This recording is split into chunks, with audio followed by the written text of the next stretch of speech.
come into the room.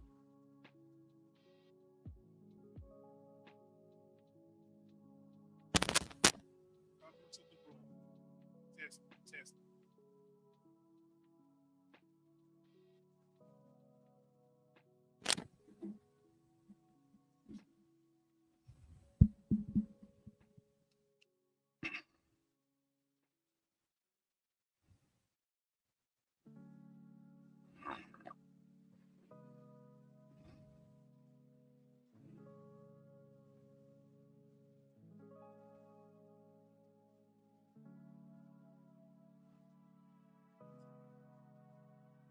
Testing, testing. One, two, three, testing. Come into the room, family. I am the H-Town vet, and I'd like to welcome you to this live stream, a place where we will discuss a variety of benefits available to veterans and their dependents. For those of you that are new to the channel, we'd like to thank you for joining us. We appreciate you. We're going to acknowledge our family that's in here right now. So thank you for showing up, and we're glad that you're here.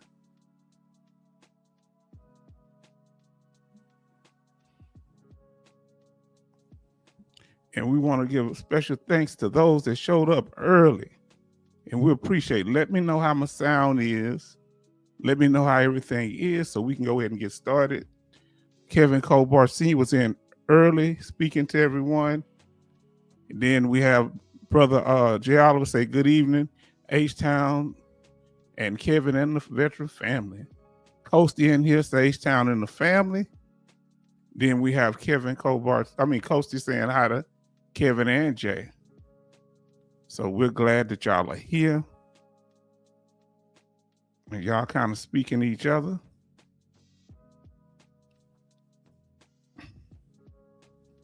Then we have Jay Oliver say Coasty with the ship hello. Yes, indeed. He's balling. You know what's up.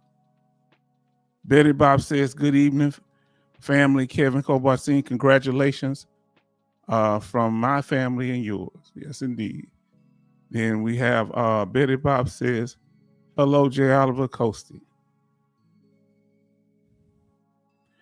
Then we have Brother Jay Oliver. And everybody's doing good. Betty Bob say good night, H-Town. Hope you had an amazing weekend. It was great. Everything's great. Everybody's speaking to each other. We're going to go ahead and get ready to get started. Then we have MG Smith says, H-Town, good evening. Hello, everyone. Looks like I'm last, but not absent. Yes, indeed. Did you miss muster? So everybody's speaking. We're going to get on down here. Okay. Just catching all the information.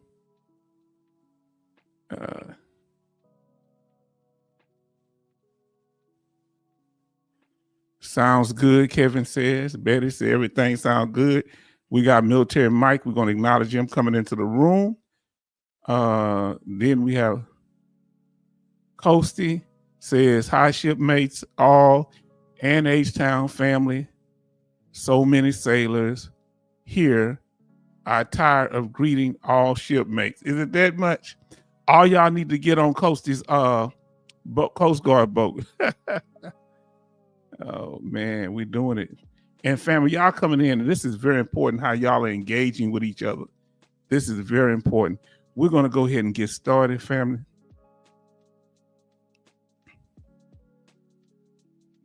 So what we'd like from y'all, while you're in here, smash that like button.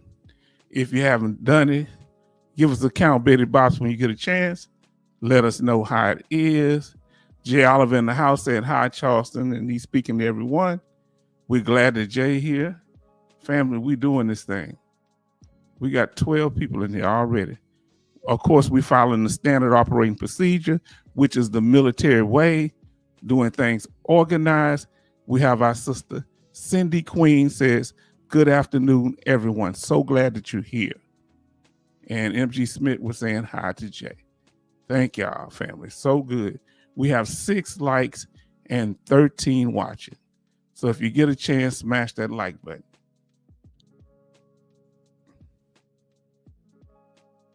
Now, as usual, we're going to go over the topic, VA law update, veteran news, channel information, and then the after party.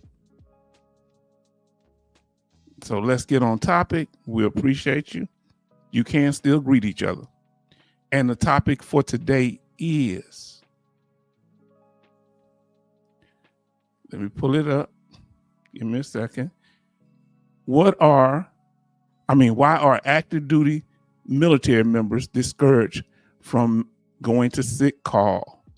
And this is a topic that came up in our last live stream, and I thought it'd be a very good topic to go over because many of us had the same story.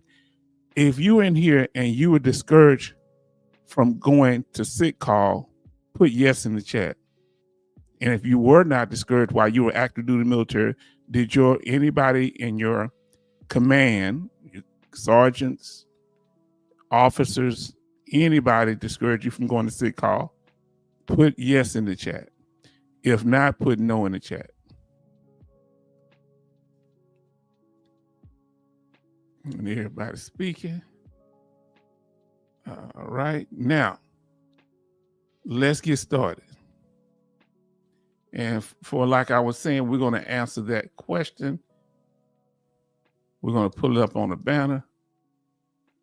Why are active duty military members discouraged from going to sick call? We're going to go over 6 different aspects of that. So if you were discouraged, come on, family. Cindy Queen says she was discouraged. You did mention that last time, my sister, and it had a real impact because I thought they had stopped doing that because they were so supportive of y'all now. So I didn't see that coming.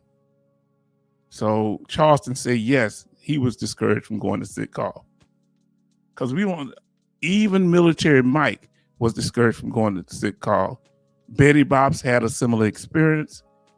Kevin says, yes, in the Marines. So we're talking Navy and Marines, and I think Cindy Queen was in the Army like myself. Let me know if I'm wrong. MG Smith says, yes, I was in the U.S. Army and I was discouraged. Coasty said, yes, even in the Coast Guard. So all branches of the military. Jay Oliver says, yes, discouraged due to PRP, nuclear secret clearance. Clearance, but what about your health? Now, Charleston Zimmer say, I got number one answer. What's the number one answer? Let us know. Tell me what the number one answer. What y'all think is going to be the first answer? Why are active duty members discouraged from going to sick call? What you think my number one reason is going to be? Oh, you can guess. You might guess one of them. If you guess anything, just if you want to guess, you can. Okay, Jay Oliver say Air Force in the house. We have several Air Force members and several. Okay, sign of weakness. Come on, tell me. Manpower. What do you think? That's a good one. That's one of the strongest ones. Signs of weakness, manpower. We need people. Yes, that's the other one. Wow.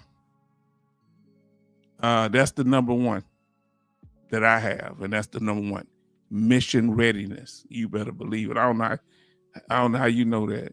Okay, Charles say, okay, number one answer, faking skating out of work. Well, I think that's one of them we cover. Yes, indeed, family.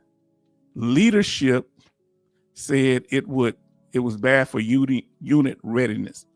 Said it was bad for unit readiness. Yes, unit readiness and the overall mission. You know, that's the main thing. Fam, do y'all like that thumbnail? Did I do a decent job? Let me know. The sick call police. Okay, we're going to talk about it. What's the triggering event of all this that causes active duty military members to be discouraged from going to sick call, whether it be to a clinic or a hospital, military hospital? All right, what is that triggering event? The triggering event is when you go to seek, you're going to seek medical treatment. They like, hey, there's a lot of reason so they're like, whoa, what's going on here? What's this got to do with what we doing? And we're going to explain why. We're going as we go through the live stream, Charles and say, I got a C story. Well, we want to hear y'all stories coming up. Kevin says, H-Town, outstanding thumbnail, sir. Let me know when they're not. Like, I have no problem. My daughter and my niece will tell me, well, you need to move this over here. Give me ideas. Alaskan Ice says, hello, everyone. Sister, the question for tonight is, and we want to know from you, and those you just come into the room, and we're glad that you are here. Why are active duty members discouraged from going to sick call? Why are you on active duty? Were you ever discouraged from going to sick call? Yes or no? Now, everybody's speaking to Alaskan Ice. We need this, family. We need this support. This is about us. You understand? This is really about us. Because look, we're going to have times where we're not going to all be in the same mood. We might have stuff that come up, but family, we got to be here for each other. This is so important that we support each other, that we're here for each other. Huh? I'm telling you, because a lot of times it ain't that. I ain't going to say just so much we're isolated people. We just may not deal with a whole bunch of people. We have a lifestyle to an extent as veterans that we see things differently from others, and we might distance ourselves to keep down conflict. Am I right? Talk to me. When you go to that base clinic, this is what they're worried about. Okay? They understand that you're getting clinical, aka medical evidence that can be used outside of your military service. Your chain of command, the military knows this. You're not the first person at ETS. You're not the first person that had to go to a clinic. And if you do it consistently, there are concerns. All right? So let's talk about it. You say, well, that's back on the base though, H-Town, right? Not necessarily so, but the main thing they're worried about is service connection. If you get treatment while you are in there in the military, now I want you to understand this here. They understand that can actually be used to get benefits and other things that concern them also. We're going to talk about it. A few of you brought them up. Now listen to our sister have a story. If anybody have any stories pertaining to this, we welcome. One lady went to sick call every day. They were hard on her. Okay. They put her out. The other woman said it was because she could not even march. Okay. Women were yelled at and called sorry if they could not do a sit-up. Betty Bob said, I agree. She's another female that was in around the same time, a woman veteran. This is the thing. And a lot of stuff happened. There was a lot of pushback when women start coming in the military in the 70s, the 80s. There was a lot of things that was happening. I was in a combat MOS in late 1980s. So it wasn't no women. There were some women in support groups, but they were fueling up the trucks just like everybody else. And ain't nothing to miss on a tank anyway. Service connection. They understand you can get that even when you out. Now listen to this. Even when you out in the field, huh? I forgot. I just said what it is. When you out there and they making these makeshift hospitals when you're out there in the field, that's evidence too. You try to get those doctors' names, those nurses' names. Remember where you got treated at to the best of your ability. Some of you may not wake up until you actually in the middle of somewhere else. Ask people how you got there. Ask the nurses, the bedside attendants if they know anything. Because some people black out and you wake up in a whole nother country. all right, getting treated for a condition that they may have not been able to treat where you were at or got injured. Alaska Knight say, I did not go to sick call until I could barely march. Wow. Alaska Knight say, or walk. See, people don't understand. Trying to not be picked on or isolated. Now listen, when you go there into sick call, you in there talking directly to medical staff, not to your chain of command, not to your commanding officer, because that's not their job to treat you for conditions. Let's talk about it. And you're able to express and get the information you need. The injury may be related to the military. However, it's something personal to you. Let's talk about it. So this is how we're going to go over it and the way we're going to answer the question tonight, right? Going to sick call. All right. Let me pull a banner back up here.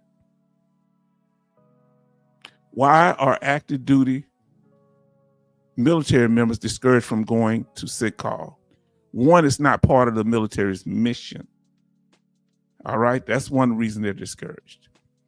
Two, it's outside the chain of command. So it makes the command feel uncomfortable because they want to be able to maintain control over their sailors, their soldiers, their Marines, and their airmen. When I say airmen, I'm including Space Force. Now, number three, don't think they don't understand. And we talked about this before. Our sister Cindy Queen asked about this. You go there and it's an injury that's diagnosed while you're at a clinic or a military hospital and you're injured, you could, if you're knowledgeable, you can become a disabled veteran while you're in the military. I know people, well, I've heard people get out with 100%. Well, I know people to do it now. Being a disabled veteran is a legally protected status, okay? The next reason why, evidence for passive income and benefits, okay? So now you got evidence because you're getting treated while you're in the military. What's the most powerful evidence on any VA claim? Evidence from in the military. So that's why they discourage you from trying to go to sick call, from reporting things. Make sure this information is in your personnel file. Also, check your personnel records.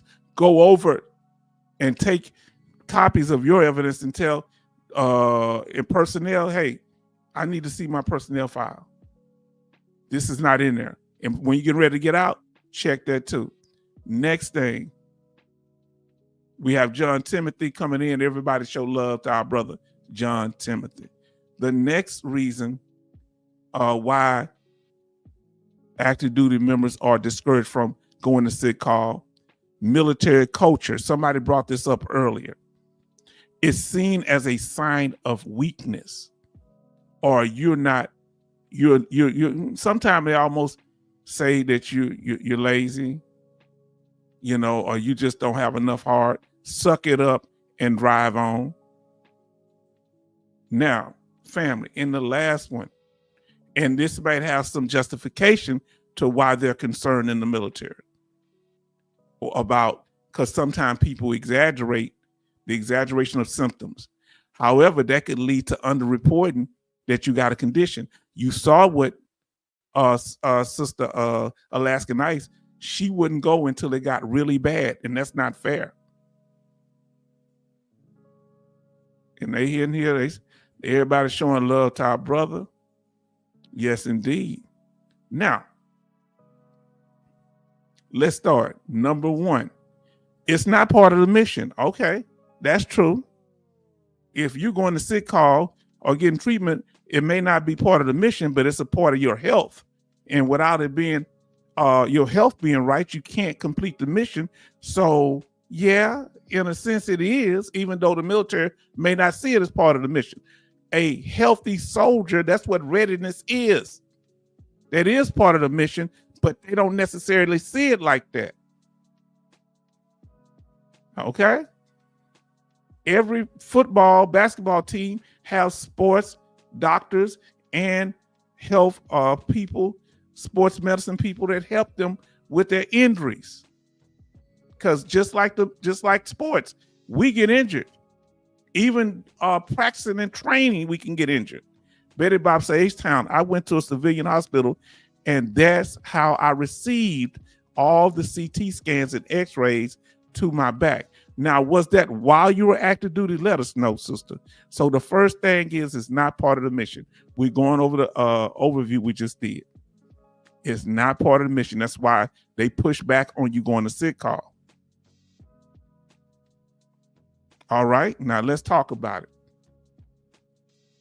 We got Rose City D says, good evening, H-Town vet, and salute the chat. Thank you so much, my brother. Now listen, they want to say mission accomplished with the people that they have. Okay? Now listen, they want you to focus on readiness and discipline. That's somebody got it. That was the first one. 2, they're concerned. We're talking about the military when they want you to be on the mission. Potential for abuse, soldiers abuse. We'll talk about it. We're just highlighting it now. Number 3, commander's discretion. Who's heard of commander's discretion?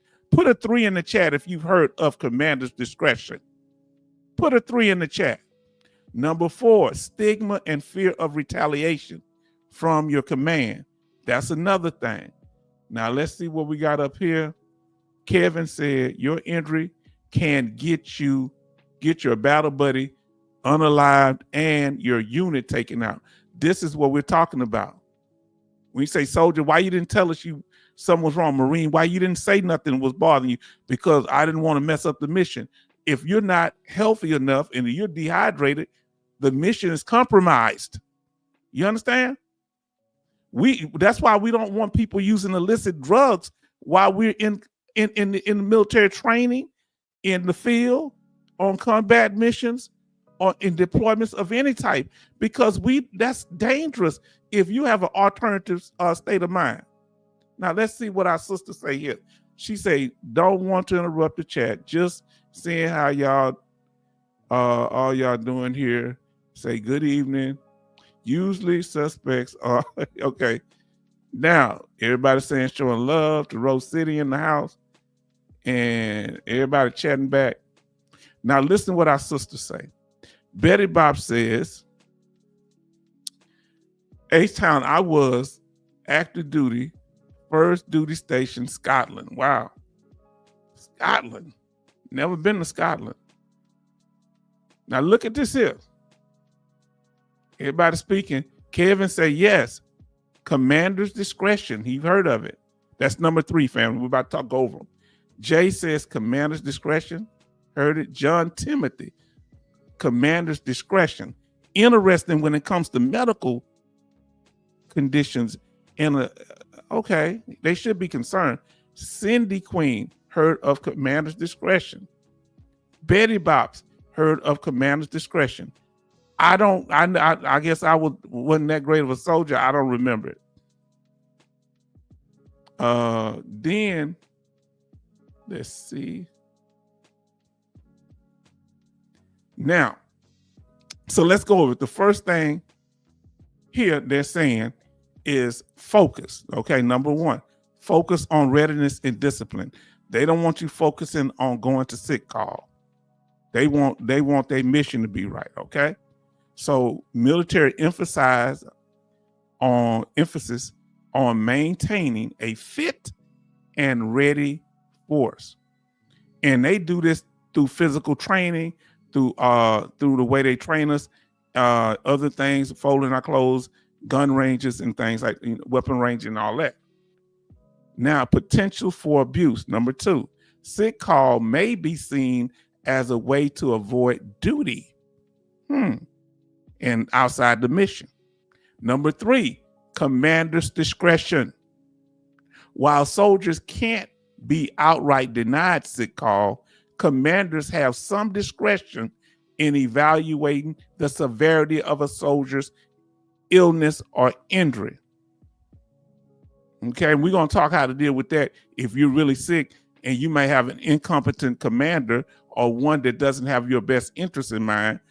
And when it comes to your health, something that can damage you permanently, you need to be able to deal with that, right? Now, the next, number 4, this is about completing the mission, so focusing. Stigma and fear of retaliation. In the past, as many of us know here, there were instances where soldiers feared being reassigned to different units if hospitalized, leading them to avoid sick call. Who in here ever avoided sick call? Put a 1 in the chat if you have ever avoided going to sick call because you didn't want no conflict with your command. I did it once or twice. I think once, only once. After that, I didn't care no more. After Desert Storm, I didn't care. Kevin said, okay, Kevin say he has. We'll get to y'all comments in a second here. J. Oliver said yes. Oh boy, family. John said yes. While y'all study, doing what y'all doing, let's see what our brothers say. He say on the John F. Kennedy CV-67 in 1980 in the Mediterranean, an 18-year-old seaman lost their life on the operating table, my Lord. After they died on the operating table after appendix burst as brig on ship was run by Margaret Anne Marine Mardit.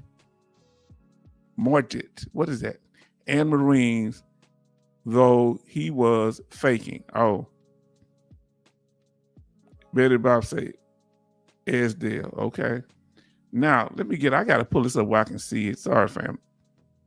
Each unit, this is what J. Oliver says, each unit size to a platoon, fire team, fire squad, fleet, and battle group is identified by a number of personnel. Okay.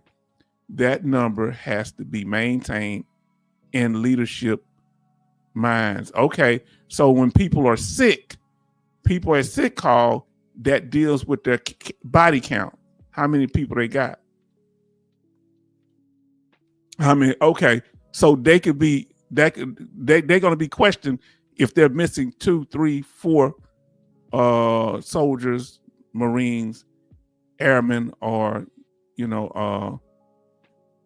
sailors. Now, Farm Girl say, after getting compressed spine, I was put on light duty. Now, that's another interesting one.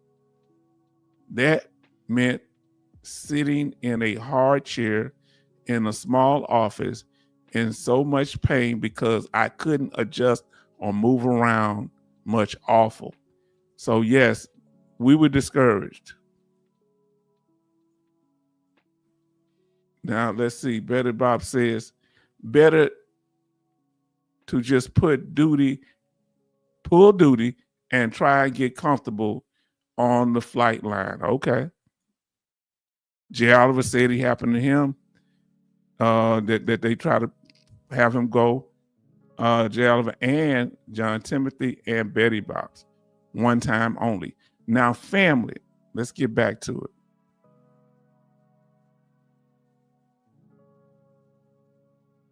So I think I read that.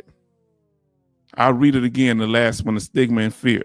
In the past, there were instances where soldiers feared being reassigned to different units if hospitalized, led them to avoid sick call. I just reread it. Okay. Let's continue.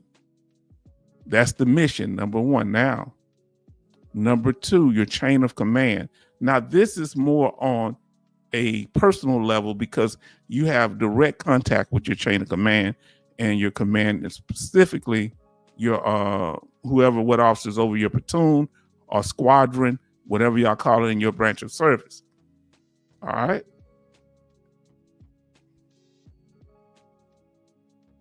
I put them up there so y'all can read them later, even though I'm talking about them, because y'all, if I don't put them up, y'all won't see it on the playback.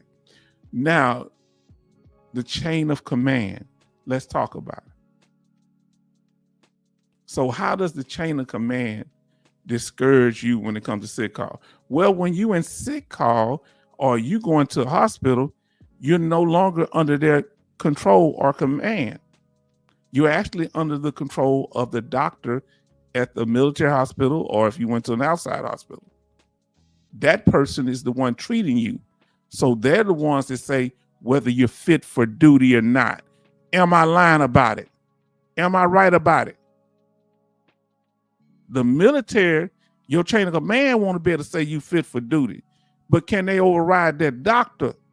Huh? Talk to me. All right, now let's get to it. All right, family. So some may feel like this is breaking the chain of command, but it is not. How do y'all feel about that? Do you feel that should there be a limit on how many times you can go to sick call? How should the leadership, the sergeants and the commanders deal with if they have 2 or 3 people in platoon and sick call? How should they do that? He said, no, the doctor oath overrides them. Oh, Jay Oliver said it. And you think they feel good about that? Fam, you think they feeling good about that?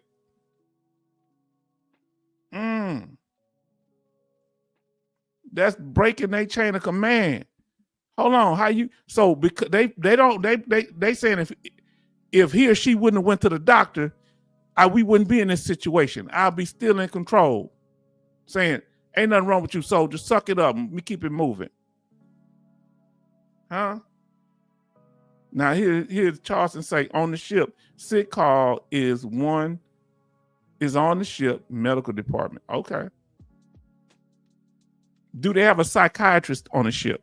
Do they have any type of mental health professional on the ships? Back in the 80s, I know they may have them now. Let us know. John Timothy say should be no limit. Come on now. On how many times you can go to sick call. If you can justify that you got a condition.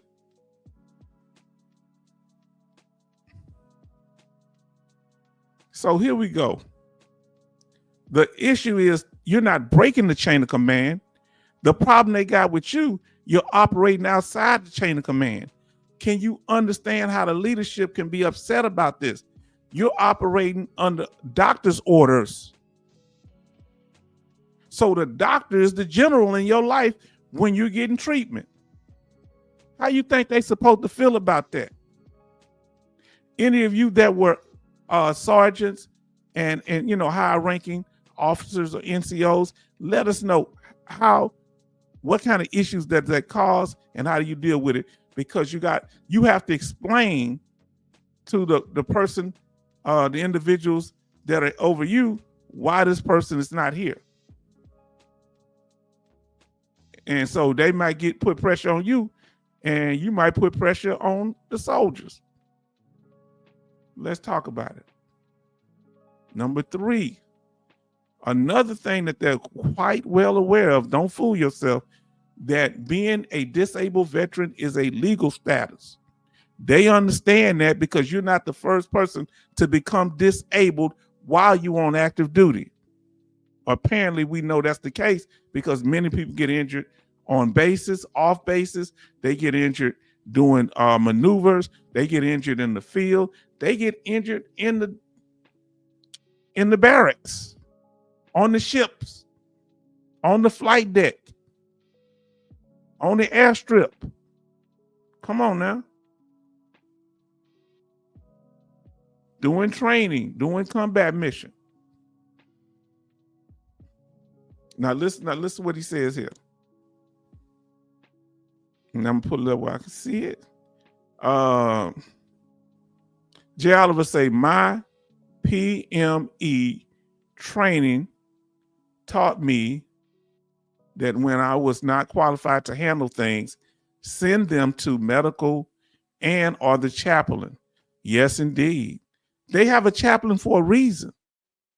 If a soldier or sailor, Marine or airman have just lost a family member, you may not be the right person to talk to them.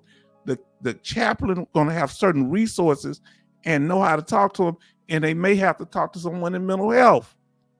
Now, H-Town, listen to Betty Bob say, H-Town, you are right. The base doctor could not override the civilian doctor. I was on bed rest for a month. Base tried to send me to Mildenhall, England, to a specialist to the Air Force. You know why? They knew the doctors over there. Remember, so it gets kind of political. A lot of officers know each other. A lot of high-ranking enlisted know each other. So it's a good chance that doctor may went to training with the commander on the base. They might have come up together, might even be friends. And I ain't trying to talk salty, but when you go outside the system to a private doctor, we're going to talk about that in a little bit. Let's get back. You can change up the game. Can they write you up for going to a private doctor outside the base? Talk to me. Saying, no, you should have came on base for that. Remember, being a disabled veteran is a legal status, meaning it is a protected status. You're not just protected as a disabled veteran, you're protected as a disabled individual. All the rights and protections that come with it. We don't realize how protected we are. You understand what I'm saying? We're like made men and women. This thing of ours, once you in it, you ain't getting out of it. You hear me? Yes, indeed. So there's certain ways, if you're still on active duty, they can't do certain things to you. They got to put you on light duty. If you're disabled, they're trying to get you out under 30%. 30% is the threshold. 10%, 20%, you want to get way more than that. 30, 50, or 70, and hopefully 100. Because then they got to give you that military ID card, that blue card. Have you as a retiree. Oh, they got little inside games that they do. Now listen, I got to pull up because I can't see it. Now, Betty Bob says, H-Town, the civilian doctor called the doctor and told him, I'll contact headquarters.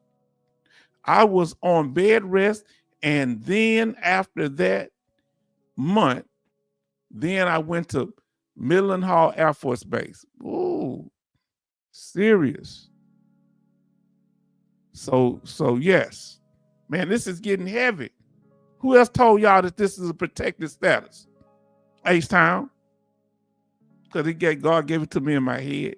Sorry, talk about it like a simple Southern man. I do apologize. Now, Charleston Zimmerman said, deployed on an aircraft carrier, the body bags were stored in vegetable freezer. Yes. I was going to ask you that, but I knew that was the case.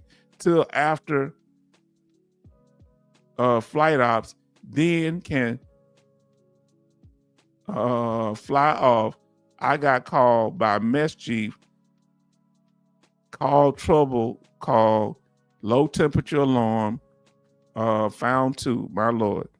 You need to write all that down. That's traumatizing, man. That's traumatizing, bro. You need to tell them therapists that. That's serious, bro. I know they put them in. I heard about they put the people, because I asked where they put them at. And when I was on the John F. Kennedy as a tour, say, go in the freezer. My Lord. I say, where the food at? Is that right? Where the food at? Cindy say, it's good to be in a protected status, sir. Yes, indeed. It's good to be in a protected status and to know that you're in a protected status. And you don't have to flex that. The law backs you up automatically. You just need to know that you're a protected status and don't let nobody distract you from that. Any of you in their family. People can't do you any kind of way, but we thinking we just regular people. No, you're in a protected status. People can get in all kind of legal trouble messing with you. Betty Bob said 12 likes and 16 watching. Thank y'all, family. Now listen to Charleston. Fresh bags stored there. That's why low temperature alarm. Okay. Wow. Now listen, Charleston say, Charleston, you had to work the body bags. I am so sorry you had to do that. That had to be tough for you. Yes, indeed. Do they still handle it that way, y'all think? Now listen, they saying much respect to our brother Charleston. Brother, you was on grave detail. Even though there was no graves out there, that's grave detail. That's serious business, man.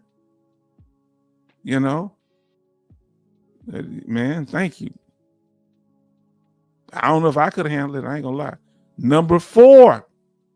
Another thing, the reason they got a problem, they discourage you going to sick call because everything you do in the medical can be considered clinical evidence and can lead to passive income that's not related to your military service. Matter of fact, if they try to court martial you, if you can prove it's related to your military service, your drug habit, your outburst, your rebellion, if you can tie that to a service-connected disability through clinical evidence that's related to your service, this before you even become disabled. They can't just put you out any kind of way. They got to give you a medical discharge. You got to fight, though.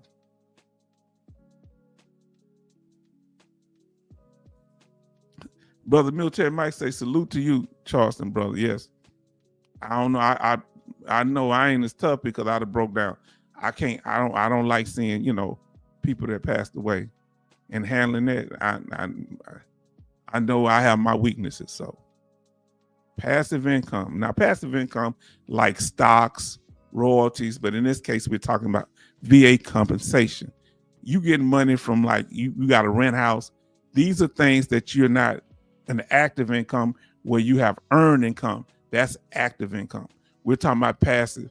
And they know some of them sergeants and some of them officers, they going to be making more money than me. Active duty. It might be a little hate. Nah. And remember, you getting not just compensation, but the benefits coming from being a disabled vet. You get the VA compensation. This is the things that bother them, right?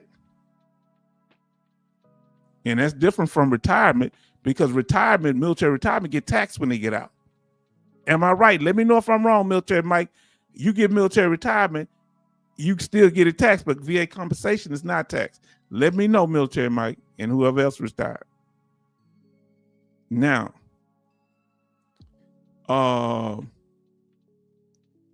then when it comes to it's tax exempt VA compensation and special monthly compensation. Any type of compensation dealing with disabilities. VA compensation is exempt from federal and state tax. Who in here somebody they ever tried to charge your VA compensation with state tax? They just try to do that to my brother, my Sergeant Major D. They try to do that.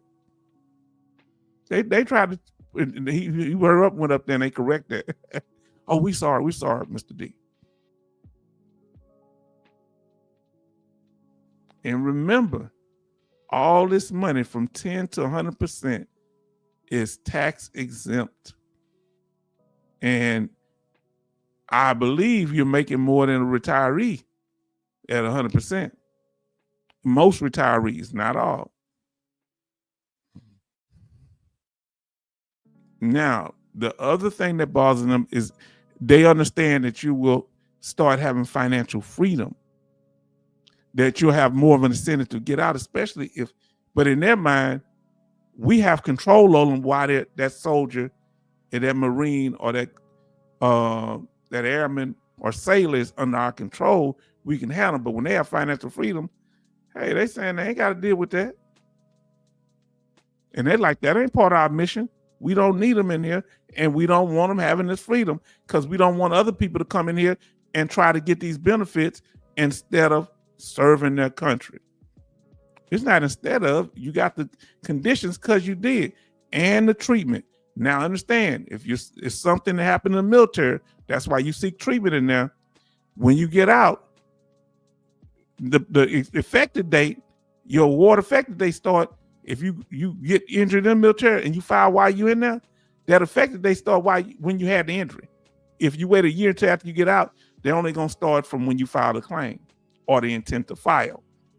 But all treatment for that service-connected disability, remember it's a legal status, is free. And if you get 50% or more, all your treatment is free other than dental, unless you're service-connected for dental. Come on now. They understand this. And they're like, what incentive would they have to stay in the military? They sitting here talking about they hurt and injured. They gonna be making more money than me. Now, nobody asks to be injured or disabled. And also you get community care. So you may not be active duty no more, but you're gonna get community care that includes you for your physical help, your dental, and psychological. Now let's see what we have here. I think I didn't read something. Okay, here we go, brother. And thank y'all for y'all patience. Brother Charleston say Betty Bob shipmate told all this to the VA in 1999. They wrote, since non-combat anxiety, I should deal with it myself. Please have that information. You might be able to go back and get them for that. You know what they said about me? They said that I said that my problems didn't happen in combat. In 1999, they be putting all kind of garbage in there. That my problems were related to something else. What tripped me out, I didn't even mention combat back then. So they was preempting that at first. Well, I guess I did mention Desert Storm. I'm sorry. But I didn't mention PTSD. Because I didn't, but they mentioned that I had psychological problems, and I didn't go in there for that. I went in there for my fingers, for other Gulf War related things, but I didn't know I had PTSD. And then some walk around with it, didn't know I had it. Now, Military Mike says, H-Town, sir, the military retirement in Louisiana is exempt from state tax. It goes by state. What state, if y'all know, let us know if your state exempts military retirement. I ain't talking about VA compensation. What states in your area? We're gonna have to go through the whole list one day. Do they exempt? I don't know if Texas exempt military retirement. That's why he probably moved back home. Now let's see. We have 12 likes and 20 watching. Smash that like button, fam. We thank y'all for being here. Let's continue. Oh, I'm continuing, but I haven't moved a thing. All right, let's see what we got here. So we did the community care. And also at the state level, like here in Texas, because I'm 100%, or I got it when I was unemployable, a temporary 100%, pay no property tax on the house, total tax exemption. Each state is different, but that's another thing that they know. You're going to get benefits at the state, and they want to keep a ready military force, but if they got all these incentives because they want you to still struggle through the pain, and they put you out on their terms. They want to put you out not fit for duty. Huh? Am I lying, family? They don't want you to get out getting your VA disability. They want you out not fit for duty where you don't qualify for the benefits. Am I being paranoid? Did I lie? Please tell me. I'm asking for a friend. Charlton say Pennsylvania does not exempt military pensions. Let us know if any other states exempt or doesn't. Now listen to what Cindy Queen says. She says, my first thought was to retire from the military, but things got tough for me. That's an achievement, military Mike. Yes, when you get around that 17th, 18th, 19th year, all kind of stuff be coming up. And he commends and say, thank you, Cindy Queen. Yes, indeed. Now, So, fam, like here in the state, here in Texas, in Richmond, Texas, where I'm at, if the property tax may be $8,000. If you have a $400,000 house, property tax every year annually might be $8,920. That's $743.34 a month divided up for 12 months. That's what that at that time when we did this video about 6 months ago. Now listen, you don't pay no taxes, you tax exempt, you don't have to pay that. Now you don't get this tax exemption for being just retired. You get this for being having the status of what? Disabled veteran. Let's talk about it. Then also benefits that we talked about for the dependents. So you may have dependents in the military. Yeah, everybody show some congratulations to Military Mike for retiring from the military. Put in that what we have down here. I got a banner for it. Put this in here. Put RM for retired military for Military Mike. Put RM in there. Show love to him, because that's a sacrifice. Now listen, and we want our brother Kevin Cobart a little later. We want you to talk about, if you're still in here now, we want you to talk about your blessing. We're gonna get you when we come up here. Then instead of say, my cousin in Illinois dropped all property tax at 70%. Some states like that. Remember, we went over that. Everybody put RM in the chat, showing love to our brother. RM, capital RM. Thank you. It would lowercase don't matter. Let's get some reductions. He said, hold on, I missed something. He said, great job, Military Mike. More income, the better. The more income. We need it all. And let me tell y'all this here. Once you are 40%, they don't offset. But anything under 40% VA compensation, they offset. They don't give you full retirement. You have to choose one or the other.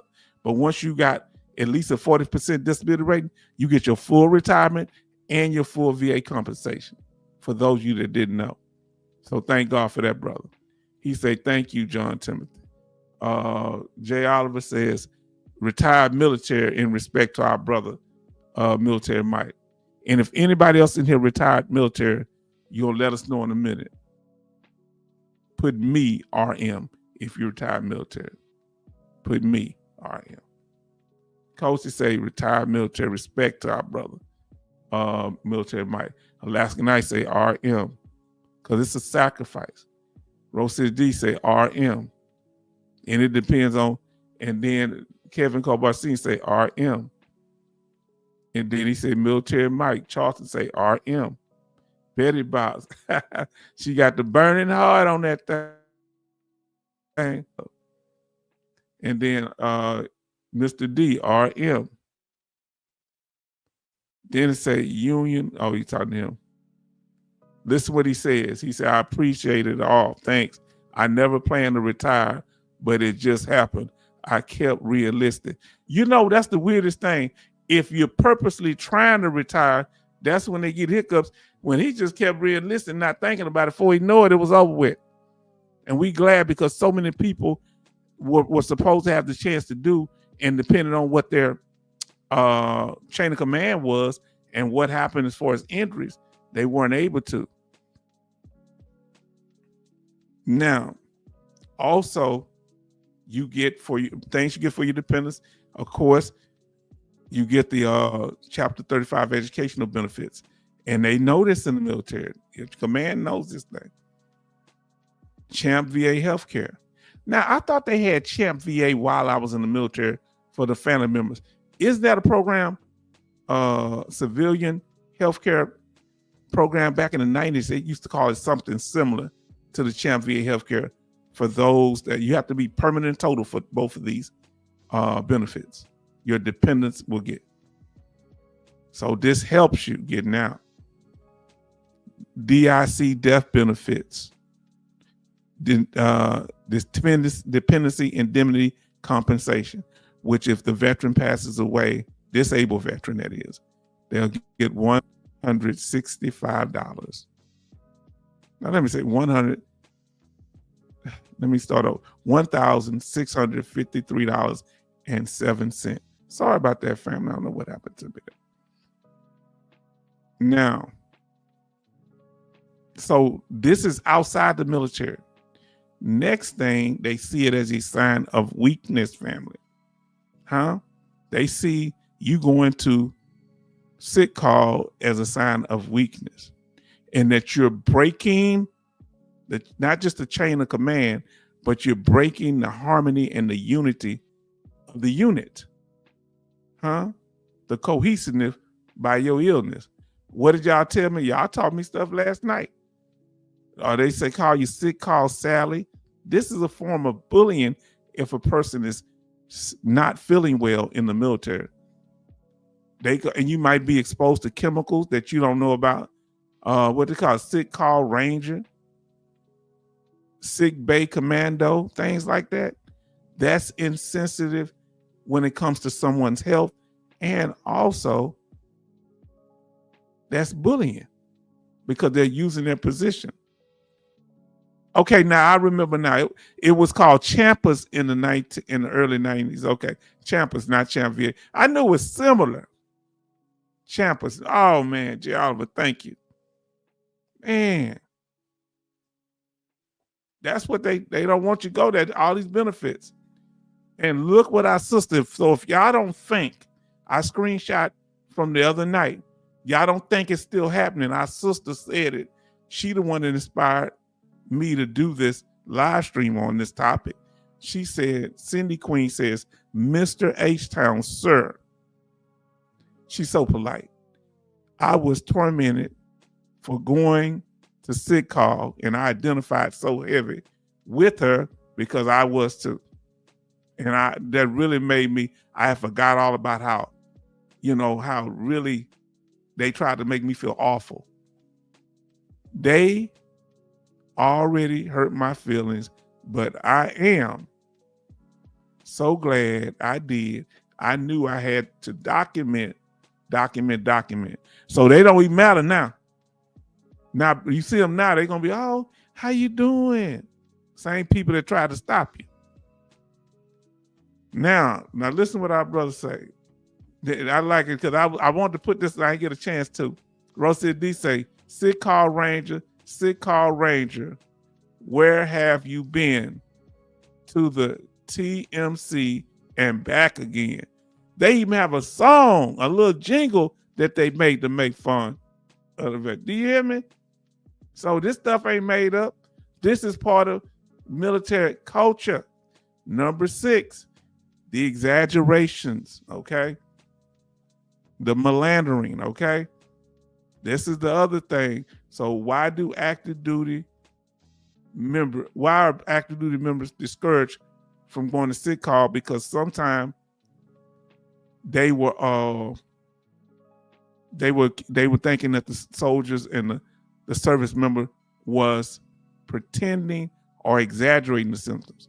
Now this, our sister says, Cindy Queen say, yes, sir, it was pretty bad for me. That's how I felt. Left a bad taste in my mouth. Cindy Queen say, and they used to tell me sick call AWOL, sick call AWOL. Oh, they had all type of awful statements. Wow. That shouldn't be allowed. Man.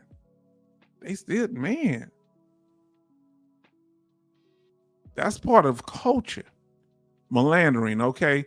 And they can't necessarily diagnose you with that. I don't know if your commander can do it. A doctor can. They need medical evidence. They can't just diagnose you as your chain of command. A medical staff, oh, you pretending like you sick. They don't know. What if you die tomorrow? Are they going to take any responsibility for your health? Hold on. Let me get back to that.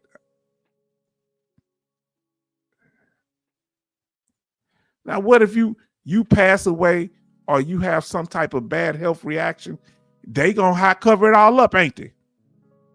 And they the ones that neglected you. Come on, let's talk about it. He say, Sydney Queen, that's just cruel. Family, that's why we share notes up in there. Now, Betty Bob say 100%, they were horrible about sick call.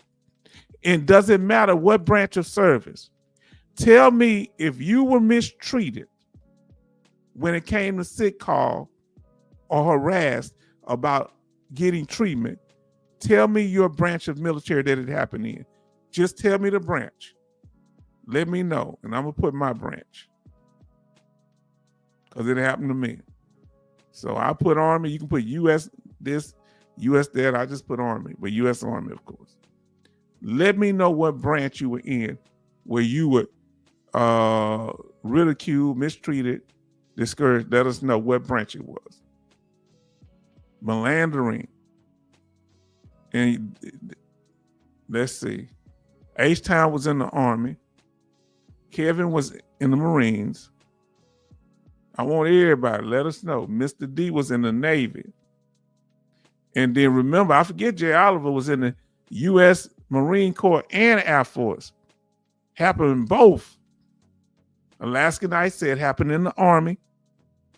Man, y'all hitting home. To see y'all say this, y'all don't know what a blessing this is to other people that are active duty. They pretend like you're acting. You're pretending. Alaskan Ice, you held out until it got so painful because no, wow. He said, okay, let me see. Military Mike say the Army. Rose City D say Army, hoorah, yes indeed. Betty Bob say the Navy. Now let us know where it happened. Now Betty Bob say H-Town. I gotta get it on the full screen where I can see it. There was a guy I worked with. He died from pneumonia after I was sent back to Philadelphia Shipyard. And they probably didn't take no responsibility for it. Look at all this is happening to all of us. Most of us this happened to. Look how many of us. Betty Bob say Navy. Coast Guard said it happened to him in the Coast Guard. Come on now. Every branch, fam. Farm Girl, U.S. Air Force. Yes, indeed. She put it twice. It happened more than once. Family. This ain't no joke. They think this something to play with. Those words rough when people going through. Saying you Melander, you pretending, you acting like you sick. John Timothy say the Army. So every branch of the military has the same culture when it comes to sick call. Now, that's why we said, if you know somebody that's active duty and they trying to not give them the help they need, you heard what Betty Bob said. Betty Bob say, emergency room. I told y'all go to the emergency room. And when I brought that up, Betty Bob's backed me up. I said, I did that before. Because some told me, I was telling somebody about almost before you got here, Betty Bob, about 8 months ago, I said, yes, go to the emergency room outside the base if they won't see you at the base. It just came to me. And Betty Bob's had the same mind. She had already done something like that.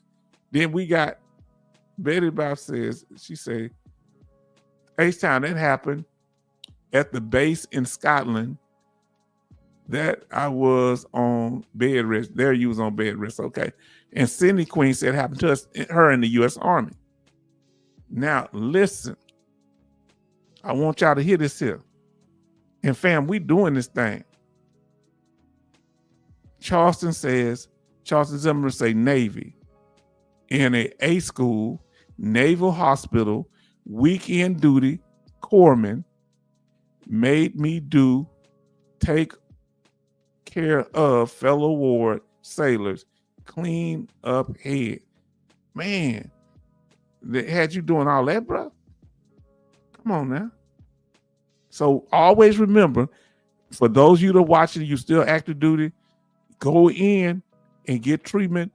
If you have a situation that's dire and you can't wait to make it to the base, You go to the emergency room outside the base and get those treatment records once you get through. You understand? Once you get out of there. All them records that them doctors going over, that's going to be helping you with your claim if you develop any long-term conditions. We pray to God that you don't, but if you do, you need to know from that private hospital and make sure those dates are correct and everything is correct. Now listen to what our sister Cindy Queen says. She say, H-Town, sir, I want to try to get out. I want to try to get out of work, but I had real problems that I was really dealing with. They made me feel bad. Yeah, they try to say you was trying to get out of work. Yeah, that's what they do. They do that. Yeah, that's not cool. That's why we dealing with this. And make sure the report is correct with all your name is spelled the way they do in the military. If you go to outside, make sure your name is the same. They have all your personal information, and make sure you get blood labs. Let me ask you this here. Did they run any tests on you, Betty Bobs, when you were over there in Ireland? What was you? Were you in Ireland or Scotland? You was in, I think you were in Scotland. Yeah, you were in Scotland. Did they run any tests on you? And you know, that's the real thing. John Timothy, right. You did the right thing. We thank y'all for, because it's hard, because when you're getting beat down all the time, make sure if you had any MRIs, any CAT scans while you in the military, those you now, try to go back and get those records. Whoever got any of those CAT scan records, your blood labs from while you in the military, or MRIs, if you had any. Make sure you get those, because there's certain chemicals that can test positive in your blood that make you qualify for the PACT Act or certain service-connected disabilities. So make sure that you keep those records from when you were dealing with military doctors and clinics. Now look, on our VA claim, on the H-Town VA claim checklist, if you get this done before you get out the military, so this is what we're trying to teach, because some many of us out already. You already have a diagnosis. You already have a nexus. That's number 2, right? Number 3, you have the relevant and requested evidence, because you'll be able to show you have all them records from them private doctors, the military hospital doctors. Any of your personnel records had it already ready, huh? And never exaggerate symptoms or falsify documents. You saying how can you don't have to falsify because you got records from when you was in the military. Checkmate, number 9. Now let's see what Rose City D says. If people fill out the sick call, the first sergeant would check their sick call slip, and he would go to the TMC to make sure you went to be seen. Yeah, I remember that. I remember that they were doing that for years. They were doing that in the late 80s, early 90s. Jay Oliver say, my records, I got my records and fluids drawn. Okay. Now, Rose City D say, you had to bring your slip back signed by a doctor. Yeah, and that included dentists too. I think my dentist signed one of mine, because you know that doctor too. Now Charles say sailors are tough, H-Town, than other branches. It working while sick. Yeah, y'all don't need to be doing that though, man. I know y'all tough because y'all got to keep it going. But y'all human beings like the rest of us, and you should be given, because I know y'all be on them ships a long time. I got a lot of respect for y'all. While that ship moving, y'all always working.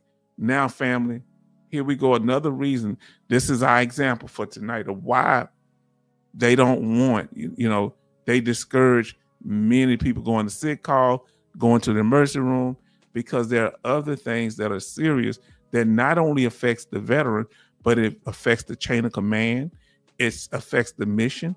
If they have things going on like military sexual trauma inside these units, commanders can lose their jobs, supervisors can lose their job. They had a situation down here in Texas at Fort Hood that a young Hispanic soldier, she came up missing, and she was unalived on the base by, I think he was a specialist.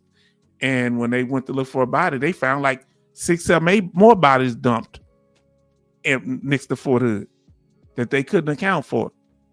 So I thought bases would be a safe place, but they can be extremely dangerous places. Now, Charleston Zimmerman, because like when I used to go through the bases, I would leave my daughter in the hotel room thinking, oh, we on the base, we safe. The door be locked, but I walk outside in front of the hotel or the, whatever the little lodging was. Man, I'm glad I didn't go far. Most time I could see the door, but when we was at that Holiday Inn, I did go downstairs that time, but I think she was about 13 or 14 then. So now, it had me worried. What if she'd have come out looking for me? My God. Now it makes me think how dangerous a military base can be sometimes. Charleston says sailors are tough. Okay, you said, I read that one. Now, family.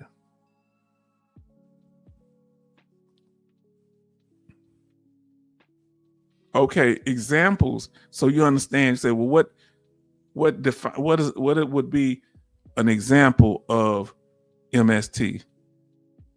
Forced or coercive sexual encounters.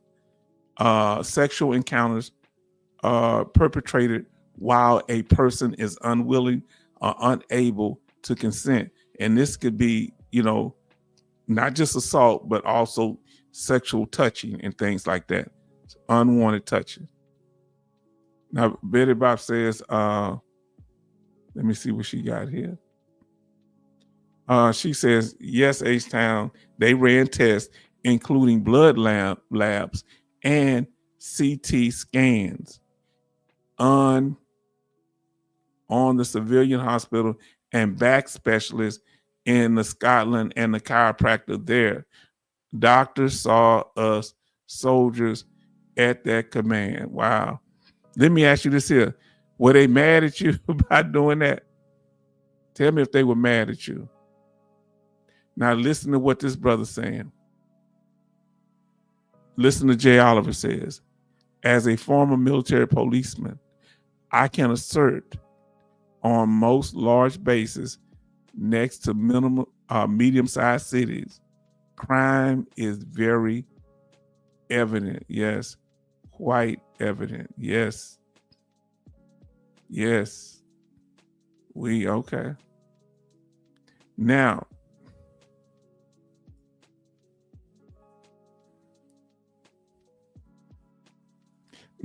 remember, people, you gotta read the room when you're doing things or you work with somebody. If a person act like, I don't like people just touching on me. Now, if I know somebody, we cool, we might have it, but you got to be able to read the room on things too.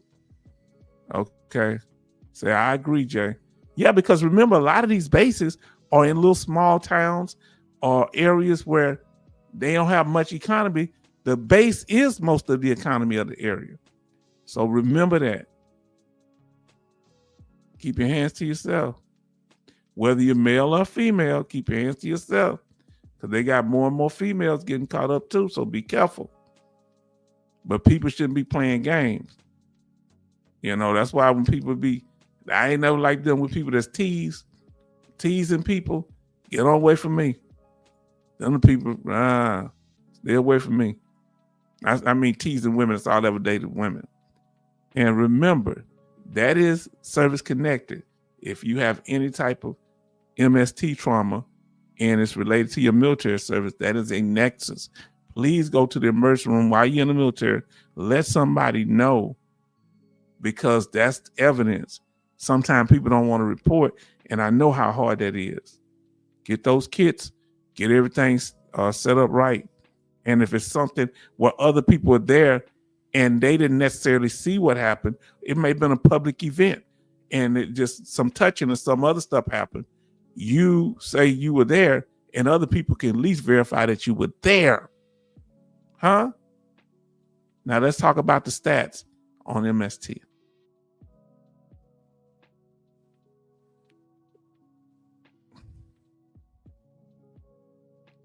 Now let's see what our sister say here. She say, when I would stand for formation, the guys behind me would smell me. Wow. They said I smell good, but it made me highly uncomfortable. Yes. And see, the problem is if she would have said something, they would, oh, you being too sensitive. Nah, you don't get that familiar with nobody. You don't get that familiar with nobody. How common is MST? Now, when it comes to military women, national data reveals that about 1 in 3 women are experience some form of MST. Can you believe this? 1 in 3. That's like 33%. Who in here believe it's higher when it comes to the women? Who think it's higher than a third of women? What percentage do you think it is? Let us know. Ladies, you can answer too. Men do experience it too, but I'm talking about the women right now. We're going to talk about the men in a second. Now, that's 17.5% of the U.S. active duty military force was female in 2022. Okay? Now listen what he said. Cindy Queen, really? How old was these jerks? 12 years old? That's what I'm talking about. So Jay Oliver said he thinks it's close to 75%. I was in a combat unit, so I'm not saying I didn't have interaction with women, but they were on the base and say they was in support, but I didn't have that type of, we weren't just around each other. When I saw them, the females, we were cool, I went to a couple of them room, we was cool, but it wasn't, I wasn't in their unit. I was in what I'm talking about, wasn't in you. We was in the same battalion, but we wasn't in the same company. Now listen to what they say. Unfortunately, yes, Chemical was Senior, they made me sick. Yes. You should have had somebody you could talk to about that. You know what I'm saying? Some commander or something. Now, number 2.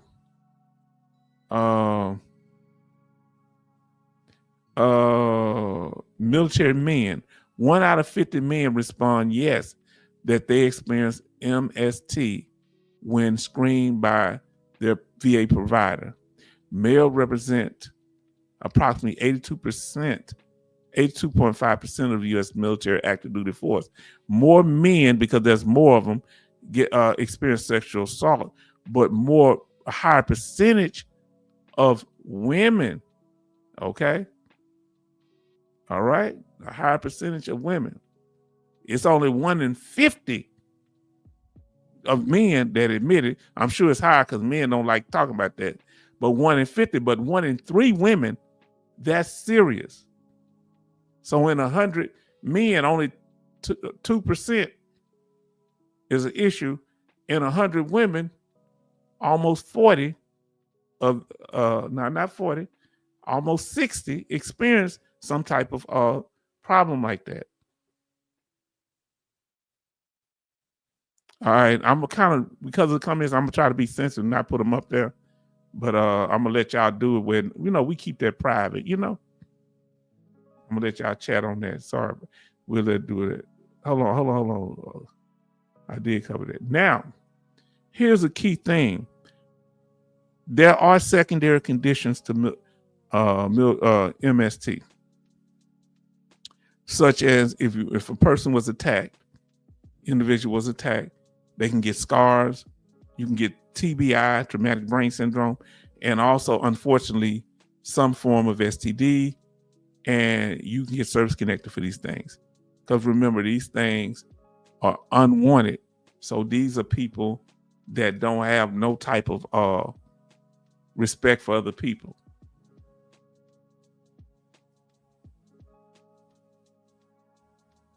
Now, I think we went over. Look, we had 1 hour and 20 minutes. What we said, for those you just came in a little later, we talked about what? Let's talk about what the question was. and we appreciate y'all. And we're going to do it like that because if we do like one full thing on it, gets too heavy for some people. So we're going to be going and putting in a little information like that. Okay.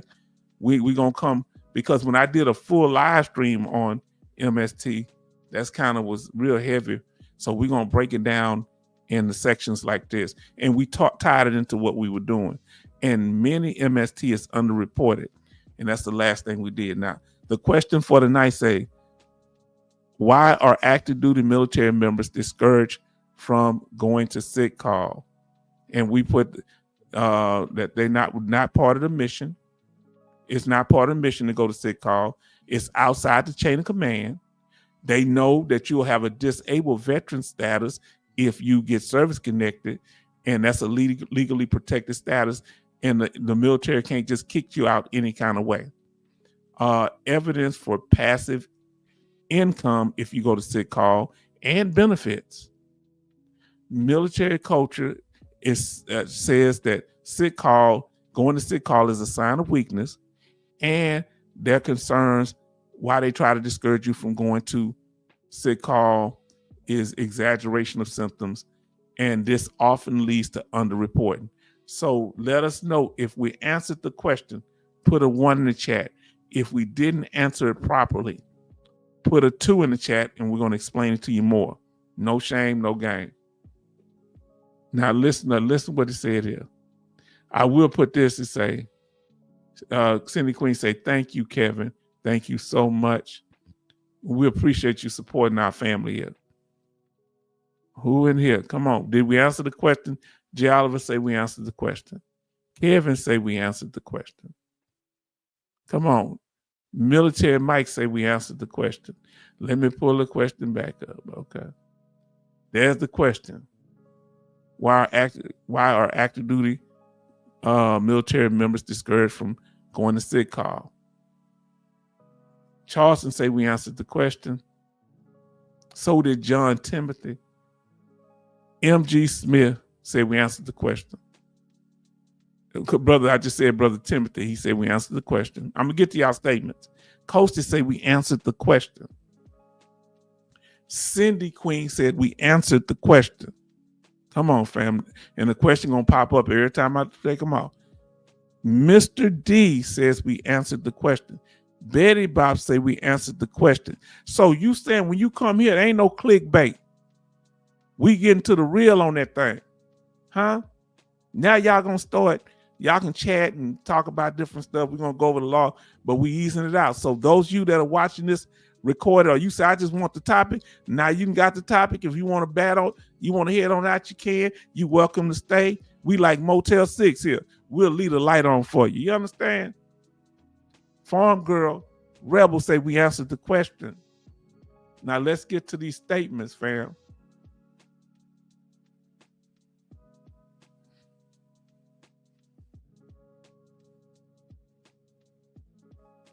Let me find y'all statements.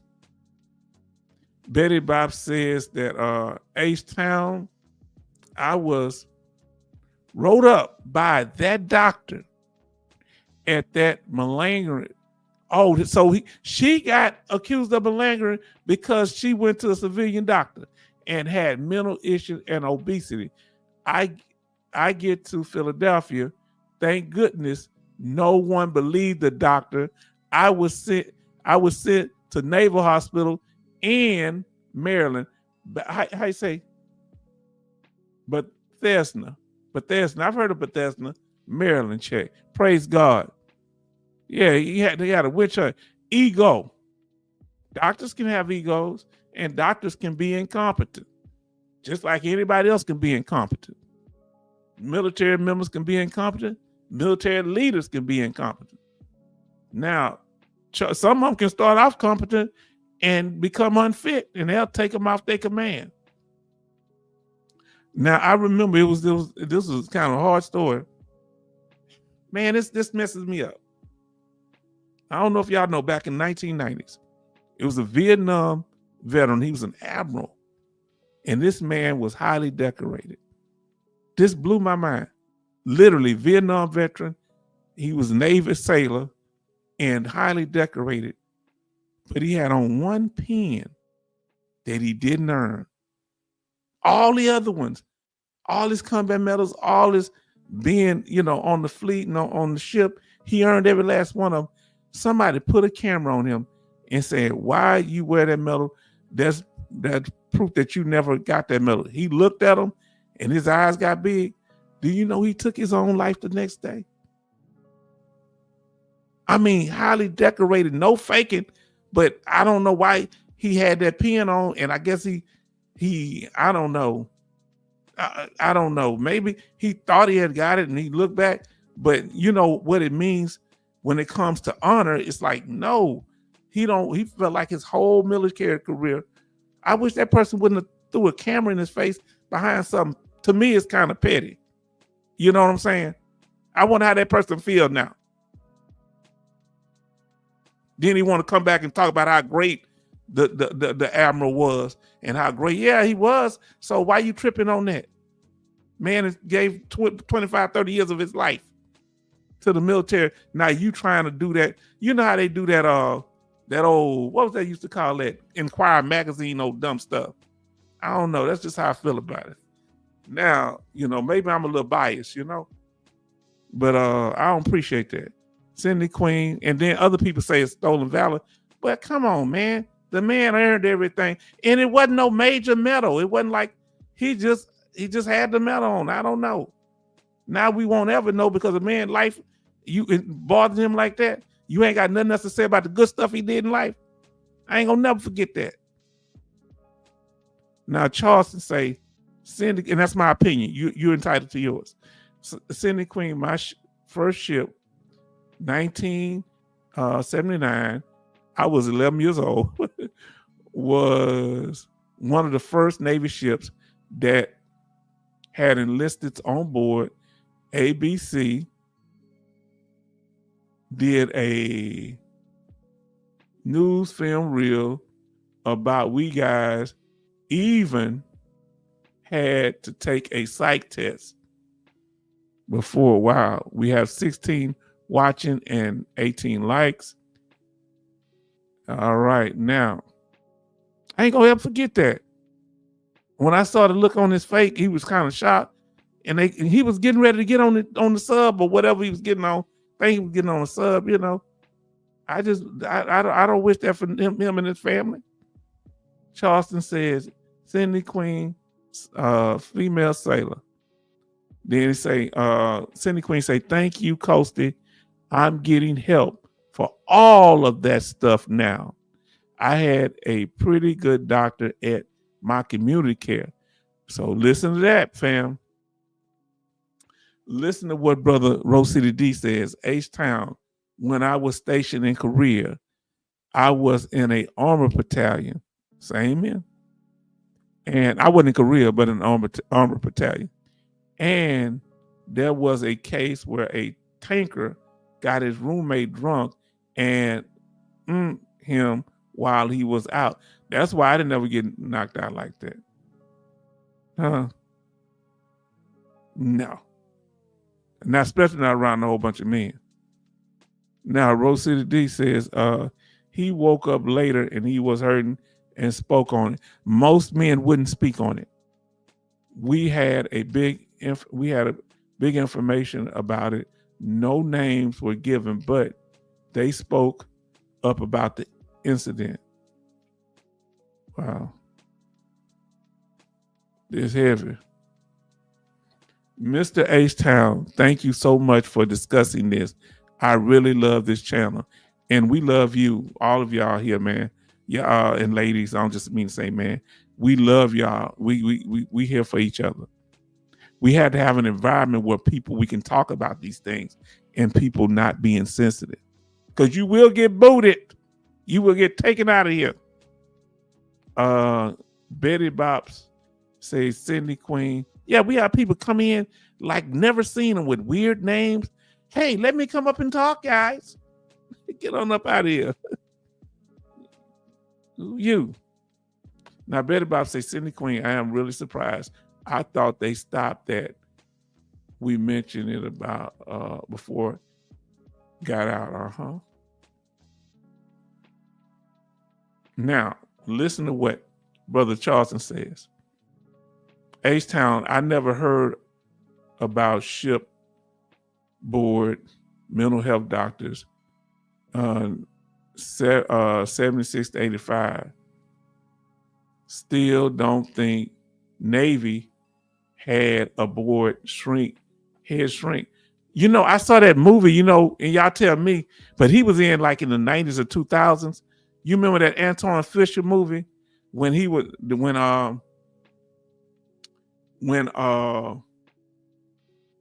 Denzel Washington played the naval psychiatrist for this young man who had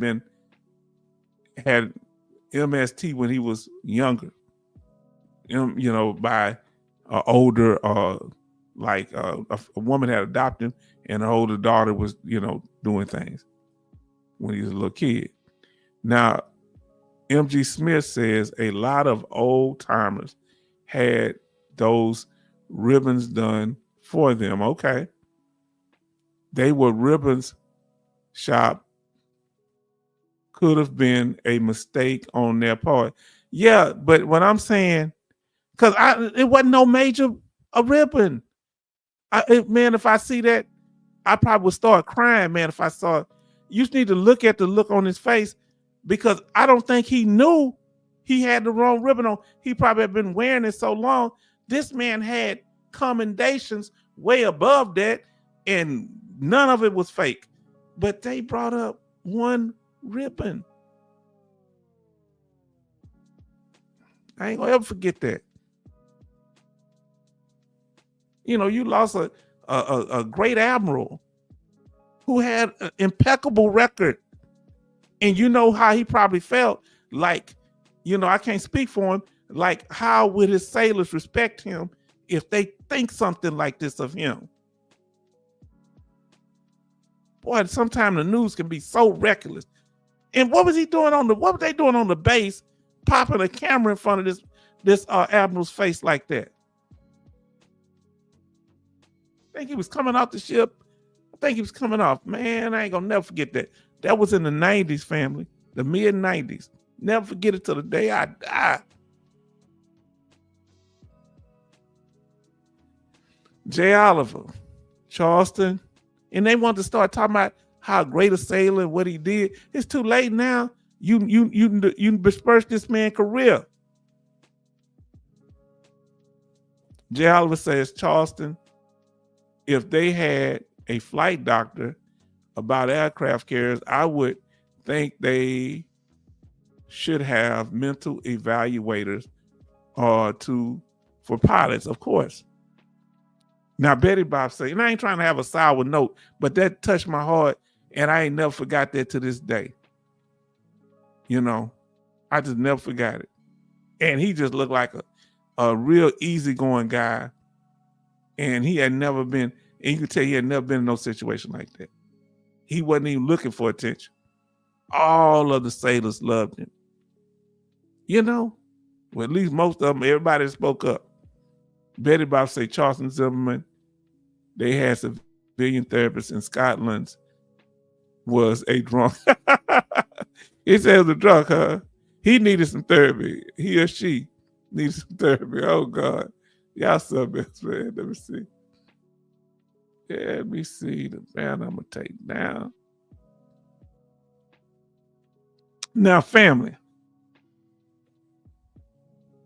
Family, look where we at. Let me check. I'm going to do a count right now.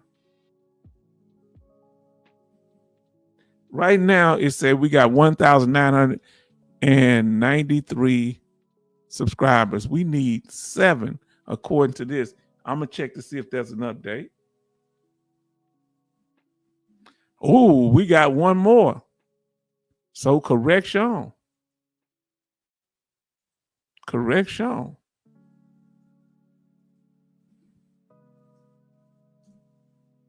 All right. Right now we got our subscriber count is 1,994 subscribers. How many we need to get to 2,000, family? How many? Put in the chat how many we need to get to 2,000. Let us know. You teaching me something, MG Smith, about them ribbons. What was those ribbons? What was that about? And what was it harmless? Let me know. Is it just something? Now, what he said? See, he say, always seen my blue, always sent my blue uniforms out. Had my ranking patches in blue. I have been there too long with my ribbons. Okay. All right. So how many we need? He said we need 6. We need 6 subscribers. Do y'all think we'll make it there by September 1st? Because we're trying to make it there by September. Our goal is by September 1st. And the day is what, the 27th? But hopefully we can get there. If not, we're going to try to shoot for it. Betty Bob said we got 17 likes and 13 watching. And then we have Brother Charlton says, Betty Bob shipmate got the best mental health in civilian life from drunks. Yeah. Let me ask y'all. So nobody, the Navy in here, nobody ever saw any mental health doctors on a ship that you were on?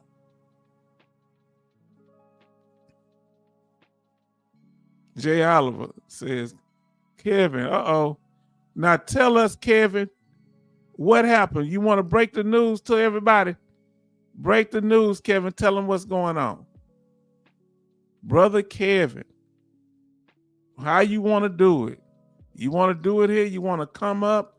What you want to do, Brother Kevin, if you here? I don't know if you're here right now. Sometimes people step out. Let us know. Let us know, brother, what you want to do. You can tell them in the chat. Do you have some good news for us? Now,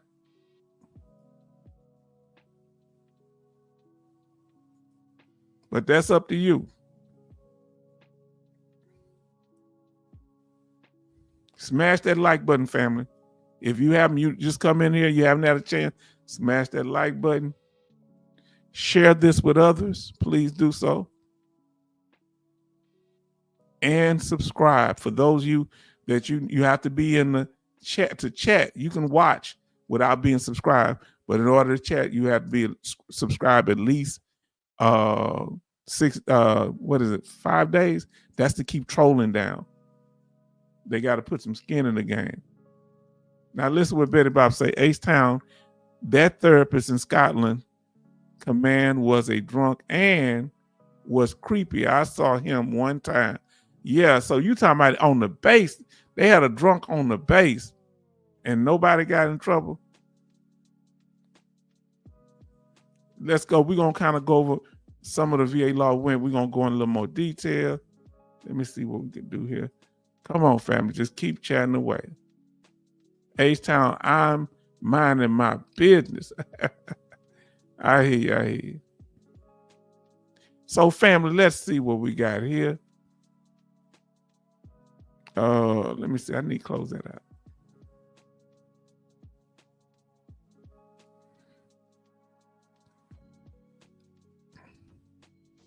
Let's see. We're going to check it out. Family, y'all got any statements y'all need to make? Comments, y'all can start now. Anything you want to say about the topic that we discussed tonight, you're more than welcome to do so, because we really appreciate you and what y'all doing.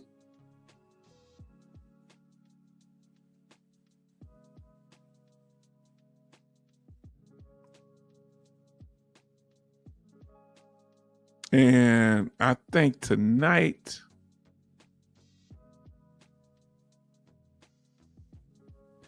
what's this here right here? Oh, no, we ain't going to do that. All right. So, family, what we're going to do here, we're going to, we probably tonight, we're not going to do the VA law. We're going to keep it going. We're going to go to VA News, so we thank you. And with VA News, we're going to pick up on the video that we were going to watch the other night, but we had already watched the video, so we're going to see here. Give me a second. Here it goes. So let me turn this music down and I'm gonna share, and I appreciate y'all. Let's see.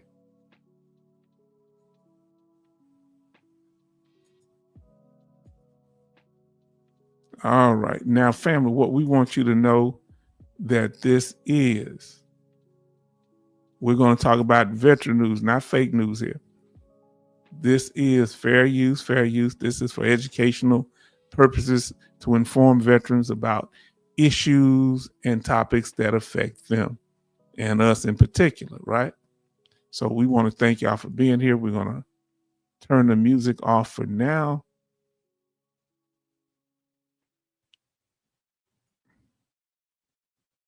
And let's get to it. Let's get to it. So we're going to see the VA OIG testifies before Congress. So let's see what the OIG representative, one of the representatives for the OIG. We're going to see what's going on. Give me a thumbs up if you can hear me. Let us know. We're going to try to, we're going to, if commercial come on. All right, let's get to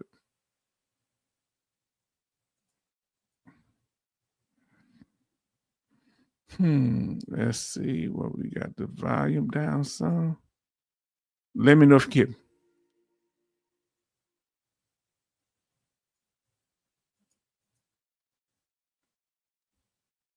Betty Bob say yes.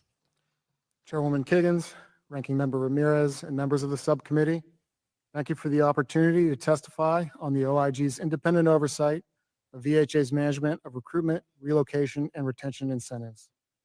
These incentives are meant to help VA entice candidates to accept hard-to-fill positions or to retain high-quality staff. Our work focused on identifying whether VHA used incentives effectively, complied with the law and VA policy, and acted as strong stewards of taxpayer dollars.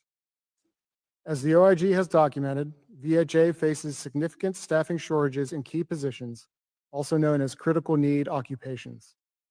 This long-standing challenge affects clinical positions, as well as non-clinical support and security functions. Critical need occupations are often difficult to fill due to the limited number and quality of candidates, unfavorable employment trends, and lack of appeal for the position's duties or geographic location. Our work shows that, despite VHA's ability to hire non-competitively, they continue to experience staffing shortages for positions fundamental to the safe and effective delivery of care to veterans. Other OIG reports highlighted weaknesses in VA's processes and controls governing the use of pay incentives.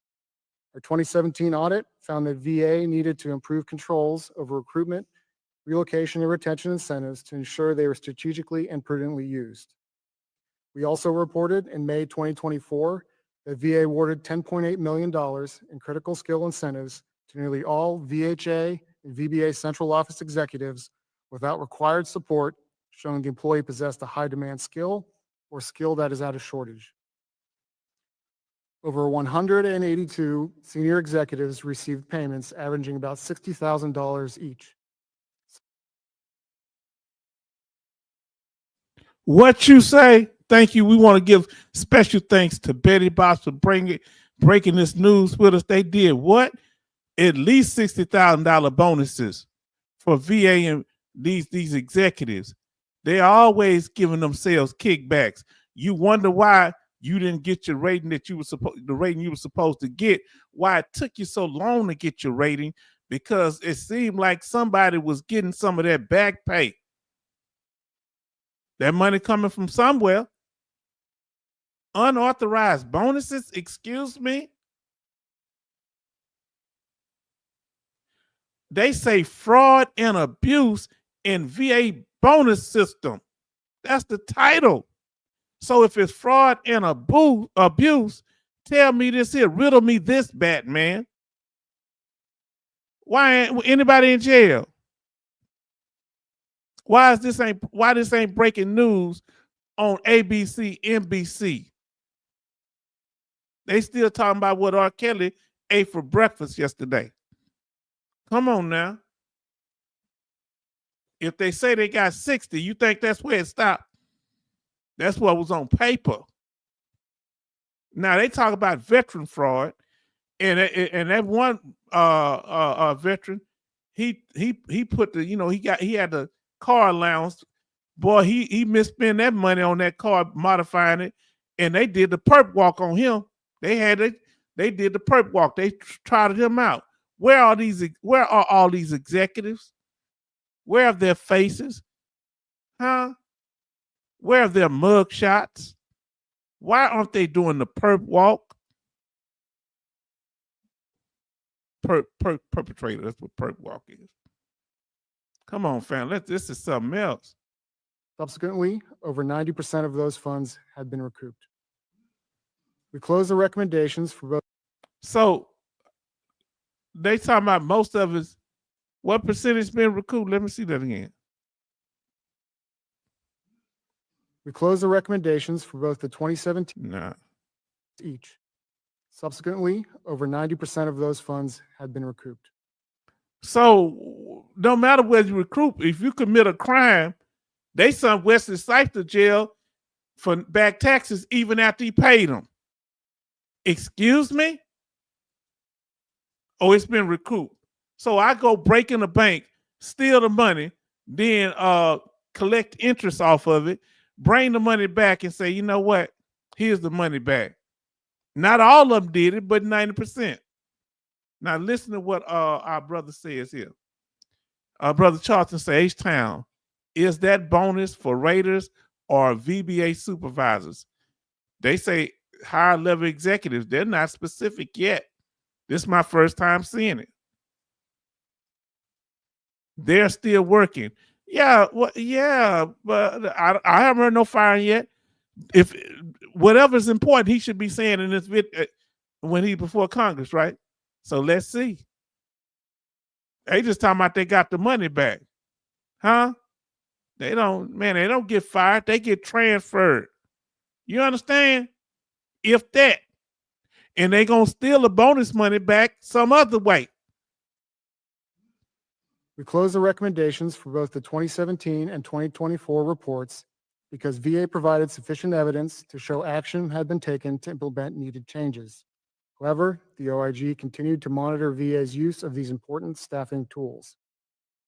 Last month, we published a report that evaluated VA's controls over and governance of recruitment, relocation, and retention incentives. It focused on awards paid to VHA employees from fiscal years 2020 through 2023 and tested many of VA's actions taken in response to the 2017 OIG report. Overall, we found that VA used incentives extensively to address critical staffing needs. In fiscal years 22 and 23, nearly 90% of incentives went to employees and occupations on staffing shortage lists. However, VA did not effectively govern the process to ensure that VHA officials consistently captured information required to support the awards. Key forms were missing or lacked sufficient justifications and approval signatures. This information helps confirm incentives are properly used and is needed to carry out effective oversight. Consequently, we found that VA's prior corrective actions to implement our 2017 report recommendations were not sustained as policies were not routinely followed. So they back at their old dirt. Oh yeah, okay, my brother say he back. Good to see, good to see. They back to their old dirtbag moves again. They reprimand her and they back to giving the bonuses again. Because there ain't no punishment. Now these same people have problems giving us our back pay, have problems awarding us for special monthly compensation and other things, but they got no problem dishing out. Now listen to me. I say dishing out all type of bonuses. Now, some people got the bonuses that deserved them. But after being checked in 2017, between 2019 and 2022, they shouldn't be doing it again.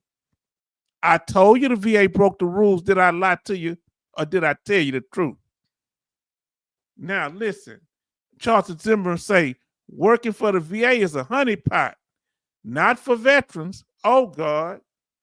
Now, family, I need to know because I'm not here to give you negative news. Do y'all want me to keep covering stuff like this or y'all rather not know? Just tell me the truth. If you want to keep me you want me to keep talking about stuff like this here, give me a 1 in the chat or a thumbs up.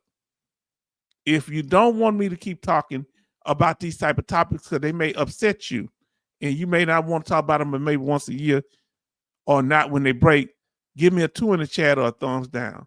Let us know, fam, because we don't want to work y'all up because this stuff is frustrating.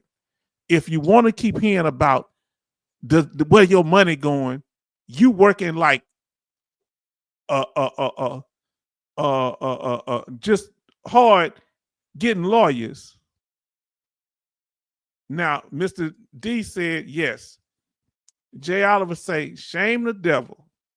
Now, Kevin Kobar Sr., kind of on my perspective, it's kind of upsetting to me, and I don't really, I can do without it. That's why I watch the news, but I'm reporting the news. Now, Charleston say he want to know what's going on. Cindy Queen say she want to know. She say they don't have a problem sending out reduction letters while they get these bonuses. Huh? Now, this time it ain't me. Our sister Cindy Queen is yelling it because ain't nobody else telling it. Huh? Come on now. Oh, Lord. My God. Thank you, everybody. Thank Betty Bob for this article. I told you I was going on. She gave me the evidence. Military Mike say one. He want to keep hearing about it. It's two of us that don't want. Me and Kevin, we trying to dodge it. Man, I just, because it irritates me. Betty Bob, I mean that from my heart too. But I respect y'all vote. Betty Bob says she want to hear about it. Now listen to what Charleston says. Brother Charleston says, truth shall set you free. Amen. What can I say? That's still good news. Now, Jay Oliver say, it's important. It's a part of the VA budget, our budget. So when they getting these bonuses, do you think that's kind of affecting our money too? And how many claims they approve? And how many claims they don't approve and deny? Do you think that's connected? She said, don't thank me. Listen, she said, I was pissed off about this mess. She said, don't thank me. I'm like, with three of us now, let's get some more so we can stop watching these type of videos. That's three, me, Kevin, and our brother John Timothy, because this stuff make me hot. We know it's wrong, but some of y'all saying we need to know what's happening out here. Kevin say the truth ain't paying either. No. The truth ain't paying, ain't giving, because they not doing nothing about it. See, that's our argument on the other side, y'all. What's going to change? And does it really surprise you? Let me ask you, who's surprised by this? And how low can they go that they do us like this and they play in our face? And why ain't Congress and the Senate prosecuting these people, cleaning house? Uh-oh. Uh-oh. Charleston, where's Pastor Dougie at? I thought he'd leading the VA. Shouldn't he have something to say about this? Pastor Dougie, if he knew about this, heads would be rolling right now. Huh? The good reverend would be preaching fire and brimstone. Did you hear what I'm saying? Charles, don't you say nothing bad about Pastor Dougie. Don't you say nothing. That man is the salt of the earth. But we sure can't find him right now. Like Miss Benita used to say on Living Color. Now, I ain't one to gossip. You ain't heard it from me. My God. Oh, Lord. Oh. Charleston say, kudos should make Betty Bops. Jay Allen say he probably sent Pope Leo a PowerPoint. Hold on, I should be laughing. Hold on, let me do it. Hold on. Hold on, I can't be laughing into this thing. Like, hold on. Where's the mute button? I can't find it.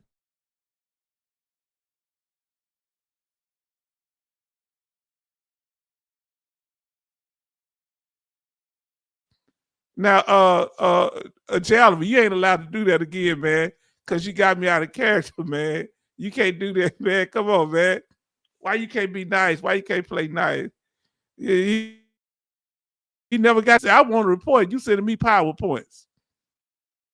Betty Bob say, after Pastor Dougie said we were victims. And he said, hold on. Hold on. We just missed something, y'all. Wait a minute. They're reducing the workforce at the VA, but they're giving bonuses to executives and high-ranking officials at the VA while they're trying to reduce it by thousands. Make that make sense. How do you ever get bonuses for your workforce being reduced, or it's not working the way it should? It's, according to Pastor Dougie, it is not functioning properly. So why did people get bonuses? Well, this is back in 2022, but I'm sure it happened also under Trump's term too, the first time. And why he ain't doing nothing about this here? Why he ain't at the forefront of correcting it? Now he's in charge now. Now Kevin Colbert Senior say, Pastor is brought and paid for. Wow, you starting to sound like love. Don't say Dougie probably getting kickbacks too. Reverend now, that's the good reverend. That's the right reverend now. That is a Southern preacher, a man of God. You think he'd take a kickback? He was a chaplain in the military. Uh-oh. Listen to what Charleston said. Pastor Dougie in a spider hole like Saddam was, duck and cover. Remember when they got him out that hole, and they asked that soldier asked, he said, I am Saddam Hussein, the president of Iraq. And you know what that soldier told him? He say, and President Bush sends his regards. Oh my God, fam. It's a numbers game, and the numbers ain't for us. No. Cindy Queen. Welcome, Dome. She say, Kevin Colbert Senior say, we are playing a rigged game. Jay Oliver say, okay, hi, Dome. Yes, indeed. This is a rigged game, and it ain't rigged in our behalf. Now let's finish this up. Let's get this on out the way. They but less than a minute and a half left. This is too much, family. What's this here? What's all this here? All right, here we go. Overall, we estimated that the award justification could not be verified or is insufficient for 30% of VHA employees that received incentive payments. This amounted to about $341 million in incentives that were not adequately supported. Our team Family, not 300,000, 300 million. 300 million that can't be accounted for.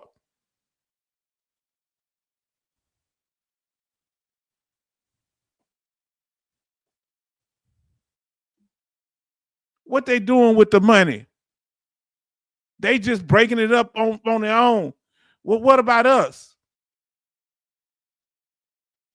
We got to scrape, get lawyers, get VSOs, go to consulting companies, put our money in there, and they divvying up the pot, the honey pot that is. My God. Man. Family. They saying hi to Dome. Why don't Congress audit the VA?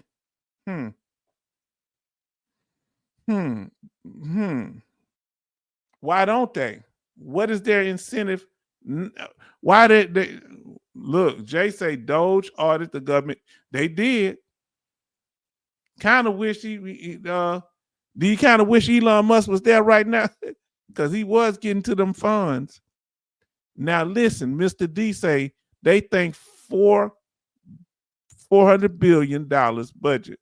Nobody's going to miss $1 billion or $2 billion. Now, it wasn't $1 billion or $2 billion. It was, let me say, yeah, $1 billion or $2 billion. You're right, it was. Let me get that amount again. Lord have mercy. This stuff is crazy, family. What's really going? They skimming.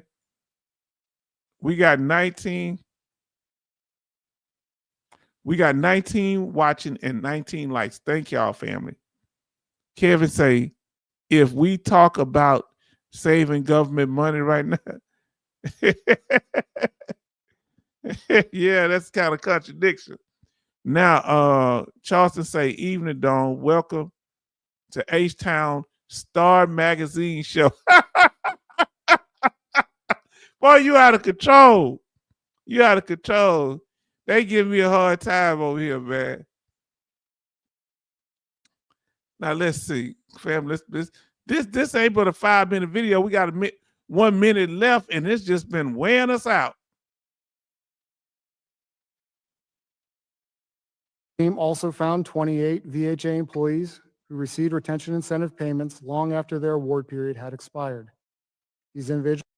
So they got money after the award period had expired. They were still getting money out the kitty. You understand? Look, he say, we're talking about practices. Kevin Cowboy City say, exactly, Jay. You think they just started doing this? And y'all wonder why it's so hard to prove our claims?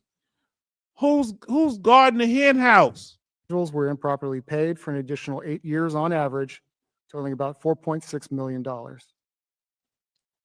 In conclusion, the OIG's oversight work has highlighted VHA's ongoing challenges with addressing severe occupational shortages in essential positions. Our reports have also shown that attempts to narrow those staffing gaps through recruitment, relocation, and retention incentives do not consistently follow requirements. It is also concerning that these issues are not routinely detected by VA's quality control measures. VHA must emphasize to responsible personnel the importance of following policies and procedures to safeguard against improper payments. OIG teams will continue to monitor VHA's staffing needs and the use of incentive payments. In doing so, VHA will be held accountable for securing qualified personnel to provide high-quality care to veterans while making the most effective use of taxpayer dollars. Chairwoman Kiggins, this concludes my statement. I would be happy to answer any questions you or members of the subcommittee may have.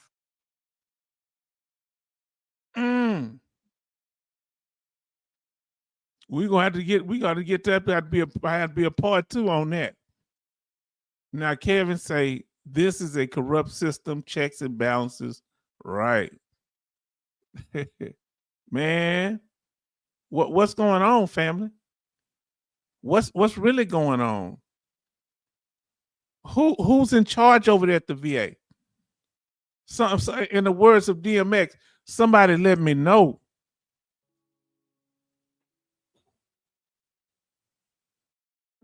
All right, family, this is, well, that's the news. Now, I'm gonna say the other one.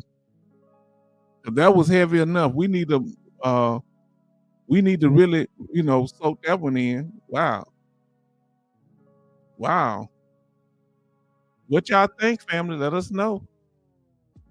I can pull back up the news screen. We can talk about the news a little bit, some as much as y'all want to, because hey, let's see, man. That was heavy. That was 5 minutes, and that was heavy. Man.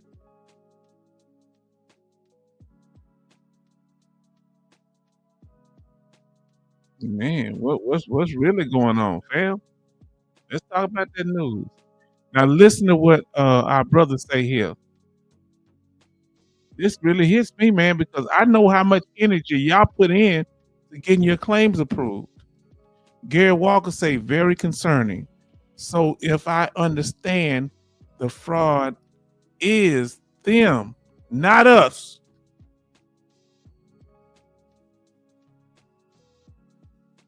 Are they signing any paperwork? They getting bonuses 8 years after they shouldn't have got them.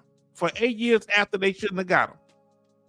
So once they stop being qualified, that means that's illegal. Whenever you get money under fraudulent conditions, right, my brother? Kevin say, have you seen him? Have you seen him? Where is Dougie at? He's probably getting to the bottom of it. Don't knock my pastor out yet. Jay Oliver say measures, processes, procedure, oversight and practices, alignment. Then brother Kevin Cobar Sr. says evening. Garrett, man. Kevin said Kevin Cobar Sr. said exactly, Gary. Jay Oliver say hi. Oh man, this is heavy. Oh, don't say that. Oh Lord. I couldn't even read. I hope it ain't I read part of your statement. I think I know what it's about to say. Is this the reason for all the personnel reductions? If it is, that's a sad state of affairs. Family, here we want to bring you the information that you're not going to get anywhere else like this, because we're not here for the politicians. Ain't nobody what it say? Nobody put money in my pocket, but I ain't gonna turn it down, but I'm gonna still preach the truth. People can donate, but they can't buy me. That happened before, right? How that work out? They say, but everybody got a price. Not with my integrity. I might be mad, like, God dog, I should have took some of that money. Nah, but that ain't how I live. I get it how I live, baby. You understand? Kevin says Dougie better stay in his lane. Yeah. Man, this is heavy. But y'all listen to what he say. Now, man, let's get this back up here. Come on, I got it. Family, we going on the news. Brother asked the question. Costa hit it home. He said, is this the real reason for the personnel reductions? They giving out all the money and bonuses so they can't afford to pay the employees. So what about us? If you don't have enough people, I guess as long as they comfortable. Did you hear anything about anybody going to jail? You hear anything about them prosecuting like they would prosecute us over $500? They'd make us pay a repayment plan or garnish our whole check. Would they do us like this, or am I lying? Now listen what Mr. D say. $1 for veteran and $2 for them. Kevin Cobar Sr. say, Coasty, true. You telling. Yes, indeed. Then Gary Walker says, hi, Charleston Zimmerman. Jay Oliver say, AI plus bonus minus people equal more deferrals and denials. Do you think this will have an effect on our claims? Do you think the way they're handling these finances, giving out these bonuses for years, we talking about going back 8 years or more, do you think that this is going to affect or have been affecting the way our claims are being processed? Let us know. Now, Charleston says, Pastor Dougie better get right with Jesus is all I got to say. Wow. A pastor that has to get right with Jesus, and he's supposed to be leading the flock toward the Lord Jesus Christ. I'm confused. That really, I didn't. But okay, did we put him in prematurely? Can we? Does he have to take full responsibility for some stuff that happened outside his leadership, or are we holding him accountable because he's not saying nothing now? What he's going to do to fix the problem? Do you think? Let me ask you this here. Do you think the way Pastor Dougie is going at the staff, is he going to go after these high-level executives and heads are going to roll? If you think Pastor Dougie is going to go after these executives, put a yes in the chat or a thumbs up. If you don't think you're going to go after them, put a no in the chat thumbs down. Or he's going to go after these executives and expect them to pay back all that money. Only the money that they didn't deserve to get now. That's what I'm saying. Family, if you joined us late, we going over breaking news. We have where VA high level employees were getting all type of over 300 and something, 350 million dollars in bonuses when they didn't deserve it. Do you think he's going to do something about it? Now listen to what he said. Gary said, yes, it's likely to have an effect on our claims and VA benefits. How do you think it's going to affect our VA benefits? I need to know that because I get VA benefits. Let us know. Now, Kevin says, yes, he is the head of the VA. Okay. Kevin say, no, he ain't going to do nothing about it. Charleston say, no, he ain't going to do nothing about it. Jay Oliver say, no, the administration has him busy with peripheral duties. Now, listen, everybody show love to Vin Olive. Says, good evening, H-Town and everyone. So glad to see you, fam. Betty Bob say, no. He ain't going to do nothing about these executives getting all this money. That is not in his job description. Oh, interesting, because the purse is handled through Congress. Okay. That's not his job. Do you think he'll at least speak up about it? He speak up about everything else. Kevin Kobar Sr. say, cover up. Jay Oliver say, the guy that was over his right shoulder at the hearing has to step up. Come on now. Kevin say, evening, Vin. Now, let's get to it, family. We almost done.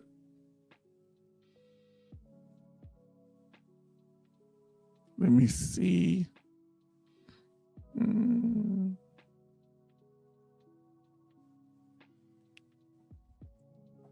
Now, about our channel. Y'all can keep it going now, fam. About our channel. Our channel, and Brother Charleston say, evening, Vin, Olive.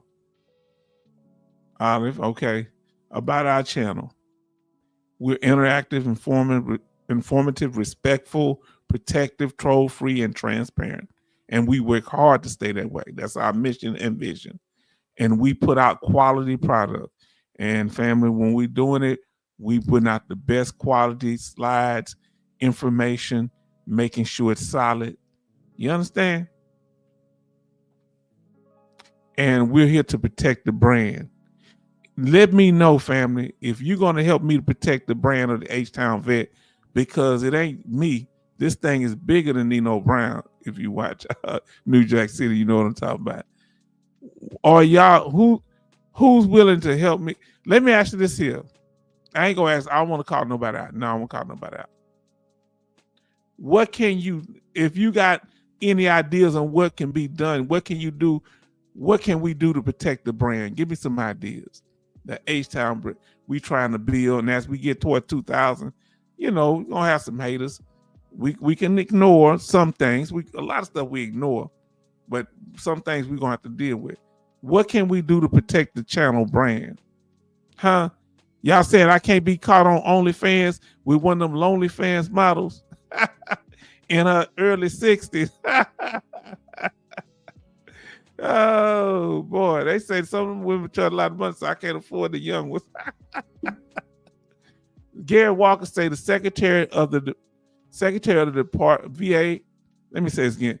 The Secretary of the U.S. Department of Veteran Affairs reports to the President on the United States. Okay. Of the United States. That's who we report to. Okay. Come on, let's do this here. Let us know what can we do to protect the brand here, fam. One thing we always do, make sure you're doing, if anybody's helping you, the information we gave is right out here. We give you information that's verifiable. So always verify when somebody say they're going to help you with something, verify the information, fam. Your opinion counts here. And we want to give a special thanks to Brother Kevin for bringing up the topics. He went to the suggestion box and he emailed, and we brainstormed ideas and he put them down. Very good ones, bro. About credit card workshop and this. Thank you. So we thank you for doing that, fam. And if you got any ideas, put them in the suggestion box. That's what sets us apart here. Your opinion counts. Huh?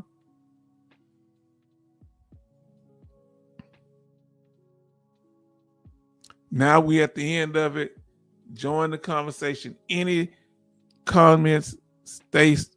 And he said, Brother Kevin said, no problem. We appreciate you, brother. See, because what we have to do here, we're growing together. I'm growing with y'all with this channel. There's no desire to separate myself from y'all. The way we set it up might be different as it grows now, you know, because like you have to do certain things and everything. I haven't done that yet. I haven't been monetized, but I could, but I just haven't done it yet. Be honest with you, I don't know how to do it. I tried and got frustrated. So any question? After party. Look what that say right there. Everybody, did you see that? Kevin Colbart Sr. says, Hondo Club Party, 100% PNT. Ain't no party like a West Coast party because a West Coast party don't stop. Ain't no party like an East Coast party because the East Coast party don't stop. Ain't no party like a Southern party because the Southern party don't stop. Ain't no party like a Midwest party because the Midwest party don't stop. Who did I leave out? What would you call that area? Arizona. What they call that area? In Colorado. Everybody show love to our brother. Then we got we in the after party. Jay Oliver said, that's Kevin, Hondo Club, Colbart Sr. That's your new middle name. Huh? Kevin, Hondo Club, Colbart Sr. I hear you. Everybody show him love. We had our brother get his 100% permit total last night. Our brothers just got his official. Last night he said it was a possibility he wasn't official yet. And then for Brother Kevin. MG Smith say Kevin, Hondo brother. That's what I'm saying. Are you gonna buy a Hondo? A Hyundai? Now Kevin Colbart Sr. say, like that, Jay. Mr. D says, congratulations, Marine. Yes, indeed. Now, what is that little saying y'all say to each other? Is it simplify? Because I hope I said it right. Now, Jay Oliver said, let us know. Congratulations, celebration. Kevin say, thank you all. You deserve it, brother. It ain't about me. It ain't about you. It's about us. You hear me? You deserve it. Show this brother some love. Vin Olive says, outstanding, Kevin. Yeah, you sacrificed, man. You went through a lot. And we was here for you. And we appreciate you. Come up there. Then Betty Bob say, Kevin Colbart Sr., congratulations. And he said it. Kevin Colbart Sr. say, simplify. Then we have Charleston Zimmerman, congrats. Kevin Colbart Sr., we're not going to be happy until you. We're going to do everything until you get your 100%, all the way up and keep going up and up until you get that 100%. And that's for everybody else in here. You say, hold on, how you know? You wouldn't be in here if you didn't deserve it. All of us went through stuff in that military. If they got bonuses for these people, shouldn't they give us our money? They should give the people that's sitting here with 0, 10% ratings, 20% ratings, but they got bonuses for people that didn't even qualify for them. Vin Olive say, Hondo Club member here too. Hard 25-year fight. Woo! Man. Now, Costa say, congratulations, Kevin. Then Kevin Colbart Sr., I want to go live next time. That's what I'm about to say. Next time, I'm so tired now, brother. But next time, well, I didn't want to put you on the spot either. And I'm tired as heck. Oh man, I'm so blessed, family. And I mean this from my heart. I ain't hating on my brother. I'm happy for him. And you better be happy too. Because that's the only way you get blessed, if you sit there and encourage other people when they doing their thing. Huh? Come on, look at the love. You definitely can, my brother. Jay Oliver say, that was a treacherous low crawl, my brother. He say treacherous? How you say treacherous? I think that was treacherous. I had never heard that word spelled. Never saw it spelled. Alaska Knight say congratulations, Kevin. Then MG Smith say congratulations, Vin Olive, Henry brother. And then Betty Bob say, Van Olive, congratulations you also. Thank you. 25-year struggle for Van Olive now. Come on now. Talking about the situation he was in. Both of these brothers. And that brother came last night. He been in a long time, but he just came back. He got his 100% permanent total. So family, are y'all seeing a pattern of everybody getting blessed? Not just because of the channel. It's because you're becoming focused and you got your mind made up that you ain't going to take nothing less. Kevin Cobar Sr. say, I am moving next week to Clarksville next week. Come on. Come on now. Now you say, H-Town, that's why I had to mind my business. I wanted to tell it. I did too. That's why I got quiet when he didn't say nothing. Coasted, because you can't take nobody moment. But I can't hold ice water. I be, yeah, guess what? Yeah, Brother Kevin, 100%. Oh, I didn't mean to say it. I take it back. And keep my mouth shut. Coasted, hi, Van Olive, congratulations. He kind of hinted last time, but he finally had it solid. We thank him. We so glad for him. We pray for him. Because this going to be kind of hard now. You're gonna feel, I ain't going to say hard, it's going to be easier, but you're going to feel that when you decompress, sometimes we get a little like, man, wow. But you keep your head up. Kevin, if you need a ride to the bank, Brother Kevin Cobar Sr., let me know. I don't steal no more. Or no less. Kevin says, Van, congratulations, brother. Yes, indeed. We have 21 likes and 11 watching. Then we have our brother Charleston Zimmerman says, Kevin Cobar Sr. by train. Last train to Clarksville. MG Smith says, this was a very good night for 100% hundos. Yes, indeed. Then Betty Bob says, H-Town, I had to get Kevin to go get Kevin. Yes, okay. Now listen. Kevin said, I will make a donation to the channel. Hey, we ain't turning nothing down but our collar. Oh, but Kevin, I ain't got no collar. Thank you, my brother. Thank you. You're a blessing, man. We thank you.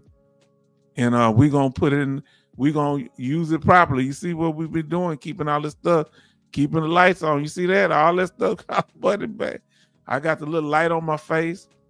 Now, listen, we appreciate you. Jay Oliver say, it's not the last train to Clarksville. It's by auto. Okay. Now listen, Jay Oliver say the song by the rock group, The Monkees. Hey, we're the Monkees and we're not monkeying around. You think I forgot that? Now, family, I just want to say thank y'all. And congratulations to Brother Vin Olive and Brother Kevin Cobar Sr. And our brother, I forget his name from last live stream, that picture when he's sitting in the car. We want to thank him also. Family, this is what it's all about. It's about you benefiting from the channel, growing from the channel. Remember, what is our goals? To inform you what your benefits are. First to help you get those benefits, to inform you what the benefits that come with the package that you have, and then help you to protect those benefits. And we've done it. We've done this here. We ain't been here but 2.5 hours. Anything else before we leave? Want to hear from you. We've been talking the whole time. Family, we got 20 people there. Questions, comments, concerns, opinions, feedback, or reviews on what we covered. Now listen. Make sure I ain't missing that. Let us know here. What's the weather like where you at? Raining, snowing. What's the temperature where you at? Let us know. Now, family. See, I'm gonna tell you something. Y'all know how hard it is. I don't know. 70 and 90% ain't the same as 100%. You get paid more money, Bennett. It's hard because it's a big gap between 90% pay and 100% pay. And they need to increase that for us. That needs to be what y'all think for a single veteran right now. It's for what let me pull it up. Let me pull it up.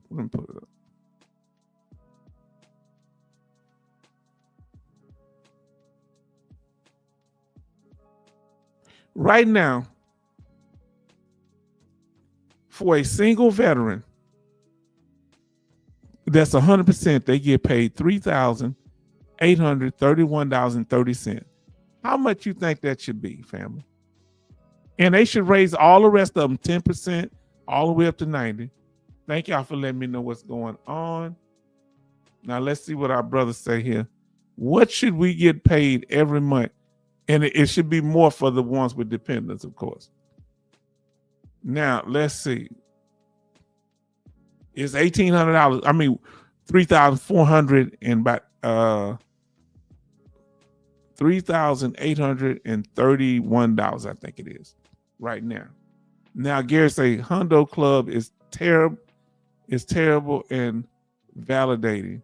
Hundo Club members are going through a lot. Yes, indeed. All day, every day, and every night.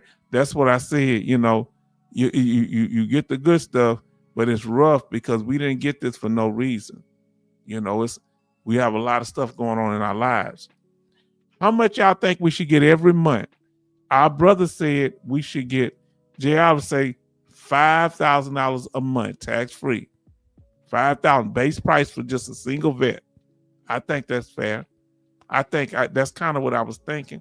Or am I just riding it?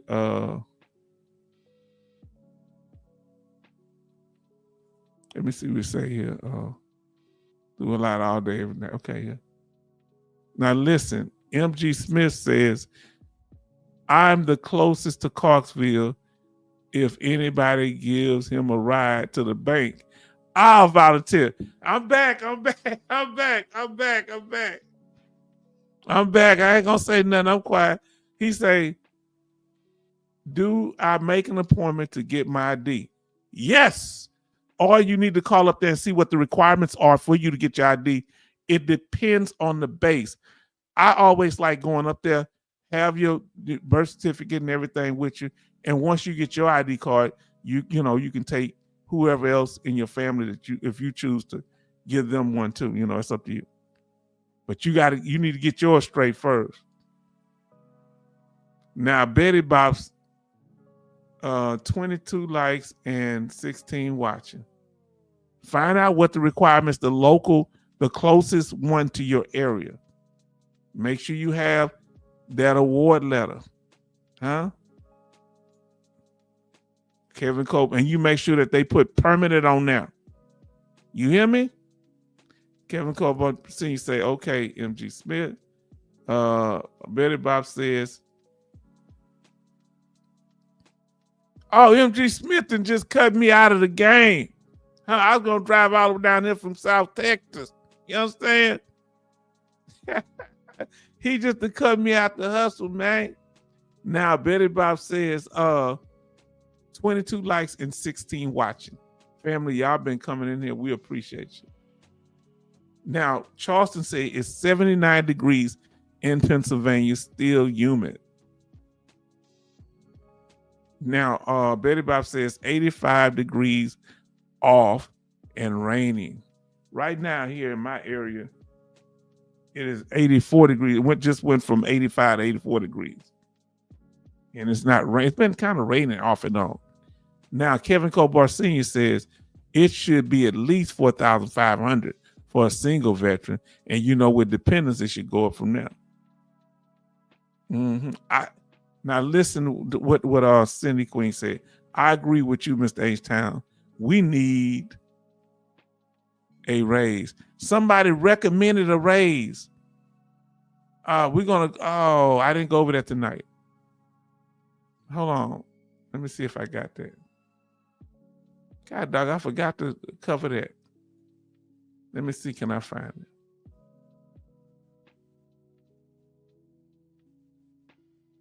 I guess I didn't.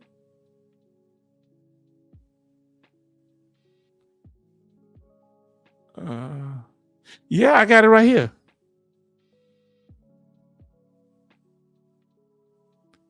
Okay. I'm sorry. I'm glad you brought that up, sister. J. say $5,000. Then MG Smith says 80 degrees, partially cloudy, Cooksville, Tennessee. Kevin says Millington, Tennessee. Then we have Mr. D say if you 50%, you should get half off the 100% pay. I think they should do it like that the number should add up with the percentage. And that would be a lot better because 50% would be like $2,000 a month. Yeah, I think that would be fair. Say, me and wifey, okay, yeah, y'all get those IDs.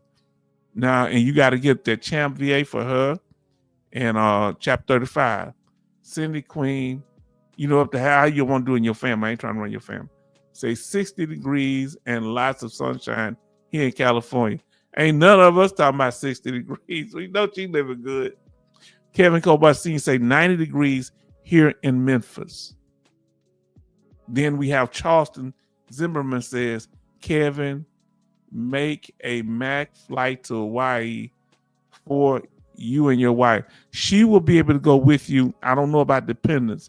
So that's why you want to have your ID card and hers. Here's the thing. You need to make sure that they put permanent on there. So show your permanent status that on that ID card. MG Smith say, I went to the Armory for inactive reserve. Okay. Coasty say 72 degrees in Massachusetts. Now, Military Mike says 85 degrees and rainy down there in Louisiana. Now, Betty Bob said in Maryland, Kevin Kobar Sr., Hawaii is beautiful. Oh, I thought she was going to say a temperature. Then we have Jay Oliver says, it's easy if you fill out your Champ VA application for your dependents first online, B, set up an appointment for you and your spouse and and your kids, 3 appointments, bring birth certificate, talking about for the ID cards, birth certificate, marriage and ID, Social Security cards, and make sure you got that award letter. Now, MG Smith say, I meant active duty reserve. It was in the Army to get my ID. Find out where they do the IDs in your area, Kevin Kobar Sr. Military Mike say, MG Smith, do you ever go to Fort Campbell? He say, no, never did get there. Okay. Now, fam.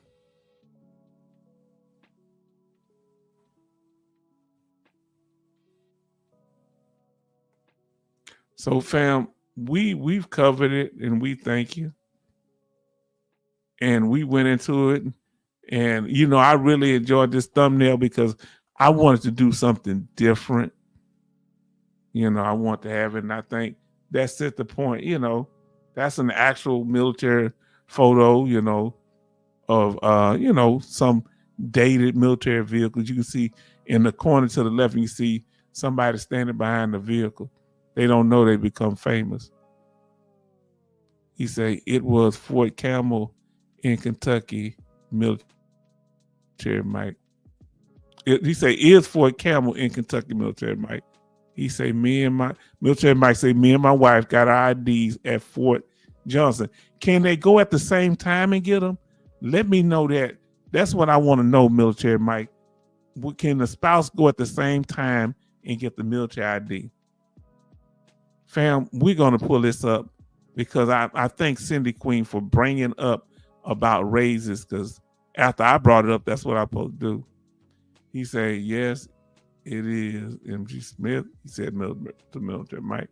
He said, Gary Walks H-Town, I am disabled vet, married to a disabled vet. Does that make any difference? 26 years married. I mean, difference as far as what? No, it's good. So this, I want you to understand. You can add them as a dependent and they can add you as a dependent, and y'all both can get paid for each other. Did you know that? Check with the VA to see if I'm making that up. So you can add, because one veteran benefit should not be denied for the other one. Go check and see if what I'm saying true. Especially anytime it's dealing with money. Yeah, so let's say you add them as a dependent. If y'all both y'all over 30% or not. Now, then Oliver says, now here's the thing: if y'all both 100%, who gonna be on whose other ID card?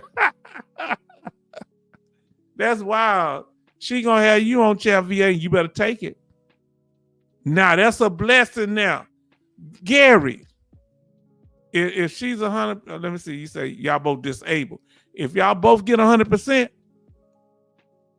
you could get Child VA because you're her dependent, and you better go outside to different hospitals. You can move freer than community care, my partner. Now, Vienna Oliver says spouse can go at the same time for the ID. Okay, I need to know that. I didn't know for sure. That's why I didn't. And I ain't gonna pull this up with Jay Oliver talking about, bro. If y'all talk about certain things, I'm gonna kind of be quiet on that. I want to pull it up. Family, we went over the questions. Let me pull this up on the screen. Share my screen. Now, Senator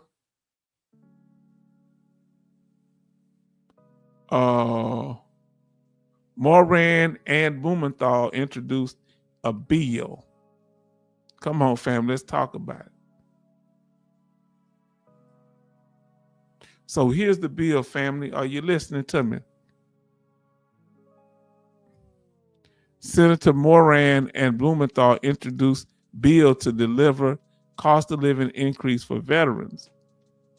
Now, Jerry Moran, Republican from Congress, and Richard Blumenthal, a Democrat from, I guess, Connecticut, chair and ranking member of the Senate Committee on Veteran Affairs today, which was on, at this time, it was July the 23rd, 2025.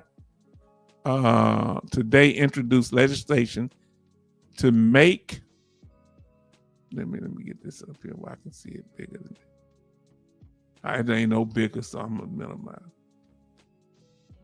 Legislation to make certain the rate of disability compensation and other financial benefits from the Department of Veteran Affairs. Hold on, let me see what that says. Introduce legislation to make certain the rate of disability compensation and other financial benefits from the Department of Veteran Affairs for veterans and military survivors keep pace with the cost of living and inflation. Well, it already does that. I need them to give us some extra money. I want to give some of them bonus money they give it to the VA employees. Now listen what the quote. Let's see the quote from Senator. I think this is from Senator Moran. Say, we have a commitment to care for our veterans and their family, and the annual cost of living adjustment makes certain VA benefits are kept up with the changes in our economy. That's fair. I like that. Said Senator Moran. I hope I'm saying his name right. Let me see, and if it is him, they got some women named Jerry.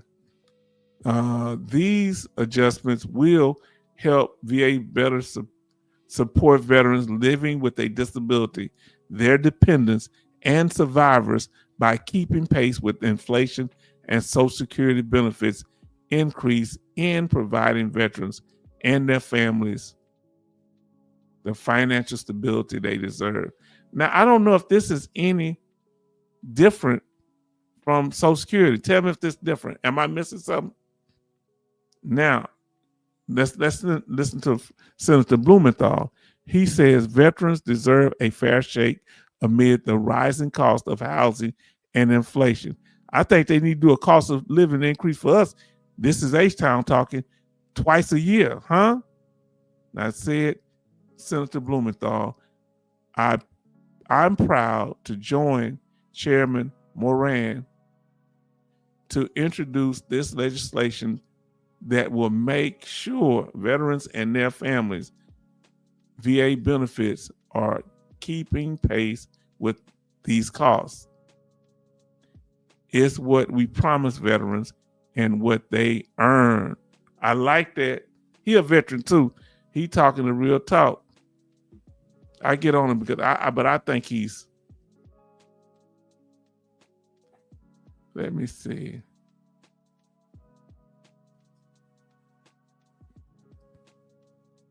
Now listen to what so that's all I'm gonna read for that for now. Let me do that. Now let's keep that up there.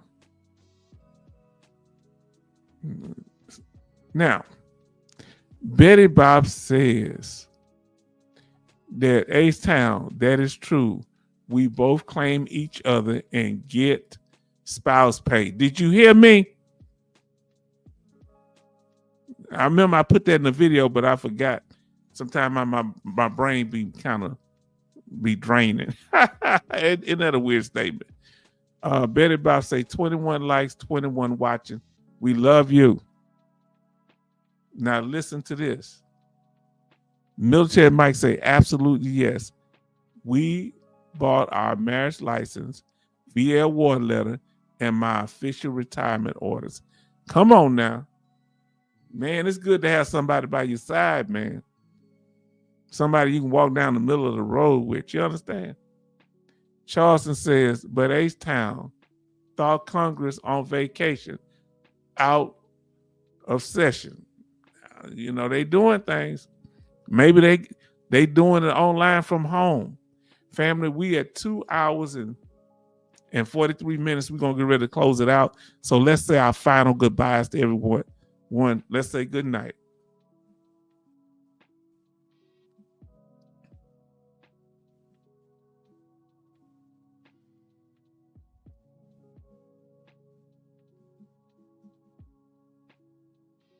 So for me, good night, H-Town family.